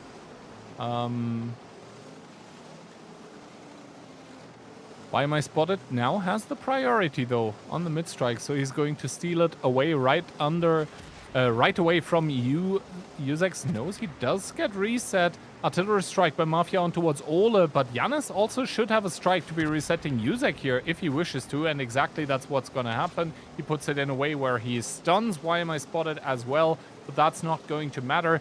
Oh, another strike available by Mafia though, so Yuzek once again is going to have priority. So Yuzek is going to be taking the strike after all. So they played a little game of chicken, like I get the strike, no you get the strike, no I get the strike after all. And we settle in a scenario where Vulgus is up HP and Mafia has a strike. Right now, honestly, I favor Vulgus, I do believe, because that one singular strike that Yuzek is going to take is not going to make a hell of a lot of difference in the HP department. Yes, it kind of is HP that you can deal easily in a brawl. Ooh, but that repositioning by Orjek might now be a big problem, because Why Am I Spotted? That was a weird bounce on towards Why Am I Spotted's gun, but yeah, the 140 of Orjek is going to be continuously harassing that BZ-75 now, so let's see how this one goes. Koenig with the 140 was rotated north in the meanwhile, so he's not going to be able to counter Orjek. And Marches takes some damage in the Fosha as well. Mafia starting to turn it around in the damage department. I think that right now Vulgus is giving up a lot of terrain. Like they gave up the hill for a while as well, locked them towards this northeast, and the result of this is Mafia leading the game now. And they didn't really have to work hard to do it. They're now going to reset back into the positions that they were in before. And the thing is, with Yuzek picking up the strike, he can continuously strike Why Am I Spotted and just take it again. So that is, in the long term, a position where Vulgus are going to be losing. Why am I spotted? Now takes the strike, but of course, exactly what I said is going to happen is happening. It is the logical thing to do. Yuzek puts the strike, picks it up again. There is absolutely nothing that Vulgus can do. Yeah, now Vulgus is getting outplayed, and you can see that they're feeling like, oh, we have to start making our own moves now. They're pulling towards the south, and Mafia smell this. They smell it. They find it. They find the opening. They're like, let's probe through the north, like see what we can do. And Why Am I Spotted is going to be wondering, why am I dead?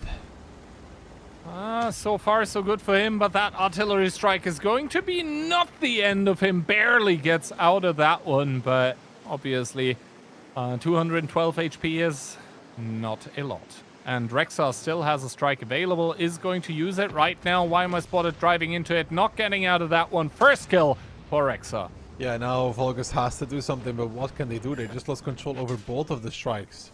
So Mafia really turned this around. The patience play, let Vulgus get a little impatient, let them make some bad trades, and then, you know, they're starting to move. We smell it out. We pressure onto the western north. We find a great kill, great opening, good stuff altogether from them. Also, someone should tell Ola that trading 1-for-1 against a BZ-75 is not a good idea as an IS-7. You simply don't have the HP, and the BZ can even heal. Marquez is going to get found now. Good shot from Rexar coming in. He's going to heal some of it back, but Ola now succumbing to the fire of those BZ-75s. Marquez on a one-shot as well. No artillery strike. Well, a baby strike available, but might finish him off here as he's below 100. But Profuse might just be able to finish it off with his gun, as he does. Good shot into the Foch, and now Yuzek and Profuse together with Kono and Konrad are all going to come in on towards Giannis that sees no opportunity but to boost out of it. Boost out of it towards an early grave, to be honest, because that is all she wrote for Giannis. Yuzek picks it up. Danny's the next one, and yeah, it was a slow round that I think just shows Mafia's experience, and they hold back a little bit, and that's exactly what they needed. Let Vulgus make the mistakes, right? Let Vulgus make the mistakes. Yes, MB picks up Orzhek, so it's not going to be the clean 7-0, but it doesn't matter as Mafia are going to put themselves up a round. Once again, they're putting themselves on match point as well, and at the same time avoid the fate of Weekend in the match that we just saw. Yeah, so really good stuff there from Mafia. The experience coming out, the experience working out as well. They find success, they find the win. All they needed to do was sit, and Mafia Vulgus kind of gave themselves up a little bit, you know, like a trade here, a bad trade there, then rotating towards the south, which leaves them to like, okay, nothing speaking in the north. I'm just gonna go, and then why am I spotted in a bad spot? Konrad? I mean, he wasn't crashed or anything. He wasn't AFK, but that is not the scoreline you want to see. Well, I guess he's still going to be fine with it because his team won, but yeah, that is 0 damage, my friend. And the same can be said for Why Am I Spotted. I wasn't sure at the start why Mafia were committing so many resources on towards continuously resetting the strike on Why Am I Spotted. But yeah, at the end of it, it absolutely paid off. They got the priority on the strike with the Yuzek, and that means Vulgus is going to be in a continuously losing position where they need to make a move, but Mafia, with their move, preemptively kind of, I guess, guessing the time where Vulgus was going to move out in the south, just struck in the north and struck gold. That's all they needed. Match point for Mafia now. And I really think there was potential for Vulgus in that round as well to win it. I think, once again, Vulgus had a very, very good opening. And then they kind of gave it away, similar to the Pilsen round that they lost, where they took 3 strikes, but ended up using it on a target that actually didn't matter. And here it once again felt like they were getting a little bit of a jump on Mafia, but then as the game progressed, the better experience from the Mafia players just, you know, ended up netting them the victory. Like the calm and collected approach from Mafia that we're like, all right, well, we started off a little worse, but we're the better team, so let's, you know, go and win. Yeah, nonetheless, They have another opportunity here to take it to tiebreaker, but I really feel like that was their moment, to be honest, to potentially pick a match point and at least get some points out, right? That is, I think, something we should mention as well, is that if you get to tiebreaker in phase 1 and phase 2 as well, then you're not going home empty-handed. You're netting yourself some points, but that, of course, requires going to tiebreaker, which, well, currently Mafia have it secure, but they want to knock out Vulgus before it comes to that, even.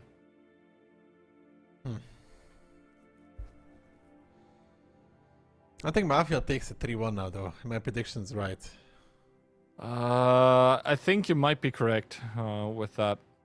Just because those long and grinding rounds where you really start noticing the player skill diff,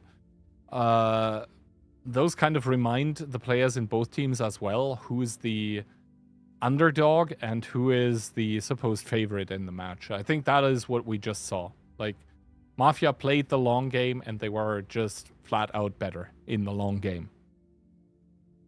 Yeah, it's not just about like the start, you know, you've got to finish strong as well, right, Gian? Always, always. Let's see if Mafia is able to do that. Looking for the knockout punch. Triple BZ75, a bad shot this time around from Uzek. Interesting. Together with double E50M, never mind, he switches to a BZ and a 140. Vulgus in return, double BZ, I7, E50M, Hurricane, 140, and a Bliskovice. So a little bit of everything as well. Mafia is very straightforward, looking for a fight.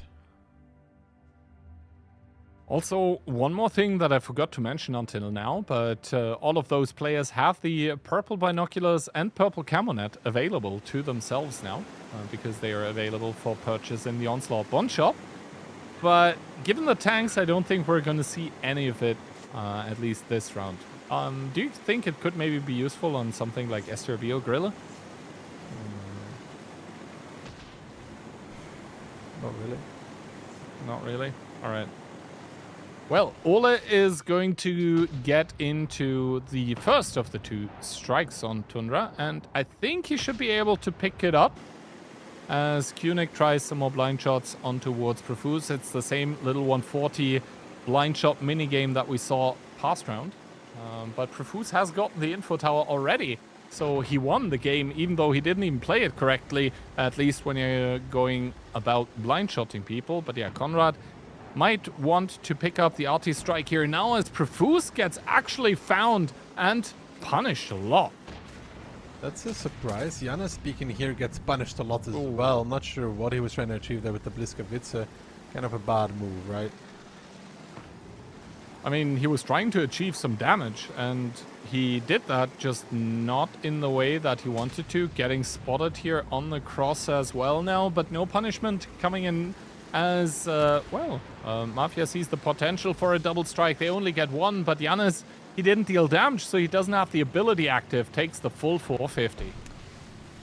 Yeah, that Bliskovice being this low already is kind of an issue. Mafia's up quite a bit of HP as well. Kunik goes out hunting a little bit towards the south. Profuse, I think, or one of the BZs spots him out, actually one of the BZs. So now we find ourselves in a situation where Vulgus is down quite a bit of HP, right? Yeah, I've already relaxed in my chair a little bit again, because this seems to be forming up to be kind of a longer round once again. Mafia doesn't really need to do anything. Vulgus can't really do anything. So let's see if Vulgus is going to be able to dig themselves out of this one. If anything, Mafia have demonstrated in the past round that from Tundra West, you're able to come back from a slight disadvantage at the start. But is Vulgus able to? That's the question. Why Am I Spotted is going to take the second artillery strike for Vulgus. Mafia, obviously having used theirs from the north, are going to be able to pick up a second one as well. But Kunik driving back towards the info tower, whereas Mafia actually have all tanks available for the brawl. The 140 has evacuated. The hill has come to fight here, and now Conrad is going to be the first focus for the team of Vulgus, but that is not a lot of guns that they can bring to bear right now. Conrad down towards 750. Are they able to pick him up? it seems to be like, no, MB needs to evacuate. Finally, Why Am I Spotted is able to pick up Conrad, but that is a rolling ball of death from Mafia over the A-line. Yeah, you can see that Mafia was already starting to come back into position when Vulgus went for that initial push, and they're now coming back to say hello. You may have taken down Conrad, but we're here to help our team captain. Even though he's already dead, we'll cherish his memories forever. Bark is crossing over to a crossfire position in that BZ-75, but Yuzek, the 140, and Kono there, finding Marash in that IS-7. Kono taking a lot for that though, and Yuzek and Why Am I Spotted trading it out. Why Am I Spotted might even take the arty strike. On top of that, might be a little bonus there for him, but Danny in trouble. He's gonna die against Barkis by the looks of things. Barkis in the meantime also getting chased down though. It's getting rather close between these two. The strike actually picks up Barkis before he was able to kill Danny. Marash falls. Envy trying to survive, will not. But now Orchek is getting pressure back by Danny and Kunik, and they really need Kunik in the battle right now if they want to have any sort of a chance, but it doesn't look like it's about to happen as that healthy BZ disappears. That hope gets crushed, and Mafia re-establish order of the day. One round is all that you're gonna get. We're gonna take all of the points though. Thank you very much for showing up. Absolutely, Vulgus is able to keep the promise from Why Am I Spotted. They take a round, but that's going to be all she wrote for them today. They make a good showing during their first match of OLS. I think the openings were pretty good, but what followed up after needs some work. That second, that first first battle here on Tundra, I think is the nail in the coffin, right? Yeah, it felt like Vulgus was coming into that one with a lot of motivation, and then, you know, as that specific game progressed, they kind of started giving themselves up. They lost the belief into that they were actually able to do it, and this last round, yeah, they just got outplayed hard. Let's take a quick look at the post-battle stats, though, and oh, Danny actually able to do 5k. So it certainly wasn't the fault of the E50M here this round, but I think in the end game that was admittedly extremely chaotic. Once again, the individual experience from the players of Mafia just saving the day for them. Good stuff. Very, very good stuff there for Mafia. They were just on time as well, right? You saw them move across the map to cover this north, arriving basically at the perfect moment. And those timings actually by Mafia on Tundra both rounds is, I think, what did it for them. They were able to read the game better, like the state of the game on a tactical level. They were just able to understand what was happening, what Vulgus was trying to do, and then just find the openings. And you know, Mafia is a team that is known for liking to play control, but when it comes to it, their pushes, they can execute them absolutely on point. Before all of that is said and done, though, once again, we want to thank our sponsor, Surfshark, for being the sponsor of the OLS Season 5. If you don't know yet, Surfshark is a VPN service designed to help you stay secure online, protect your privacy, and keep your connection private no matter where you are. And that point is actually big because I know a lot of the players that went to WCI and some of the casters as well were using it there with very, very good results. As soon as we have Moff on the caster's desk as well, I believe on Thursday or Sunday, not entirely sure. We can probably ask him about some of his experiences as well. But yeah, thank you very much to Surfshark for sponsoring, and they've also prepared a special offer for all of our viewers. If you go to surfshark.com/OLS or you simply hit OLS at checkout, then you'll get a sweet 4 additional months of VPN plan. That being said, I think they're also collaborating with you, Ducky, right? Yeah, that's why I'm letting you do it, because I'm doing one of those later tonight, you know, so can't be doing too many of them, you know what I'm saying? But yeah, great product, do check it out. Nonetheless, the result of today is 1 upset and 1.5. Let's say 1.5. Yeah. I think W getting the 3-2 against 1.5. Yeah.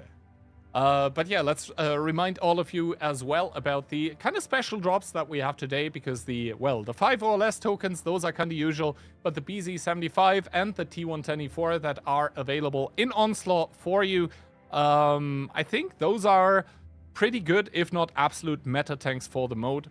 So if you've been watching from the start, then you were probably able to claim them already. If you haven't, then we are going to be raiding Daki after, as always, and he is going to have those drops as well, so you can keep watching there. And if that's not enough rental tanks for you, then you can actually check out the article about the OLS token store on the website.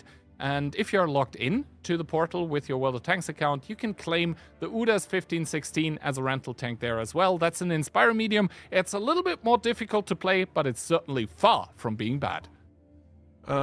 Yeah, it's far from being bad. BZ and E4 are very good tanks, to be honest. Might as well claim them. Why not? They're good. Yeah, I think between like A and S tier, I would put them for Onslaught. I mean, you know, I made a video today saying that the E4 is a top 3 tank for Onslaught. So, yeah, E4 is definitely S tier. All right, standings. We have Hit as the current place #1 with a 3-0 round record. They were able to absolutely stomp Lotus out of the picture. So no question there. Who is a Gurom in Polska?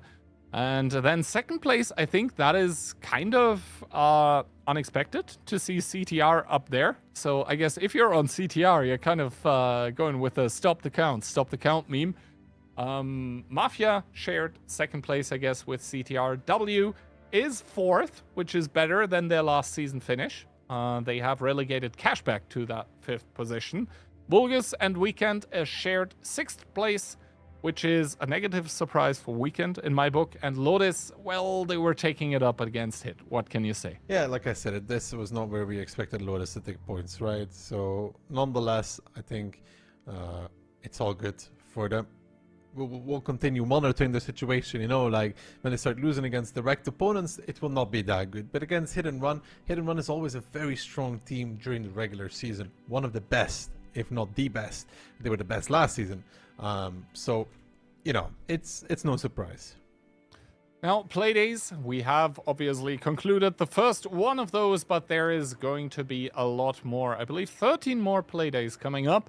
The next one is going to be on Thursday, same time, same place, twitch.tv/worldoftanks. And on Sunday, we have a little something prepared. We have the OCS Rising matches. So once again, the best 2 teams from that week of the second league are going to play a small little show match for a not so small prize pool. But of course, all of those teams are going to be wanting to be making it to the OLS themselves.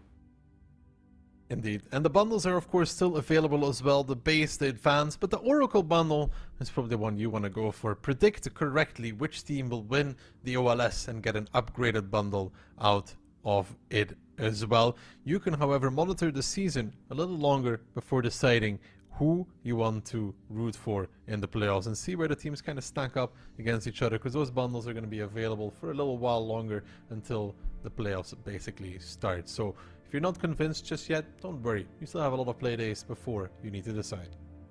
Yep, 100% of the proceedings of those bundles are going to the prize pool. So unfortunately, not a single cent going towards my new Ferrari.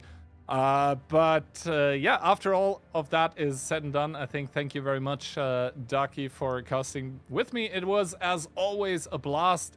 And I think we're just about ready to call it a day. See y'all on Daki's stream. Thank you for watching, and until Thursday.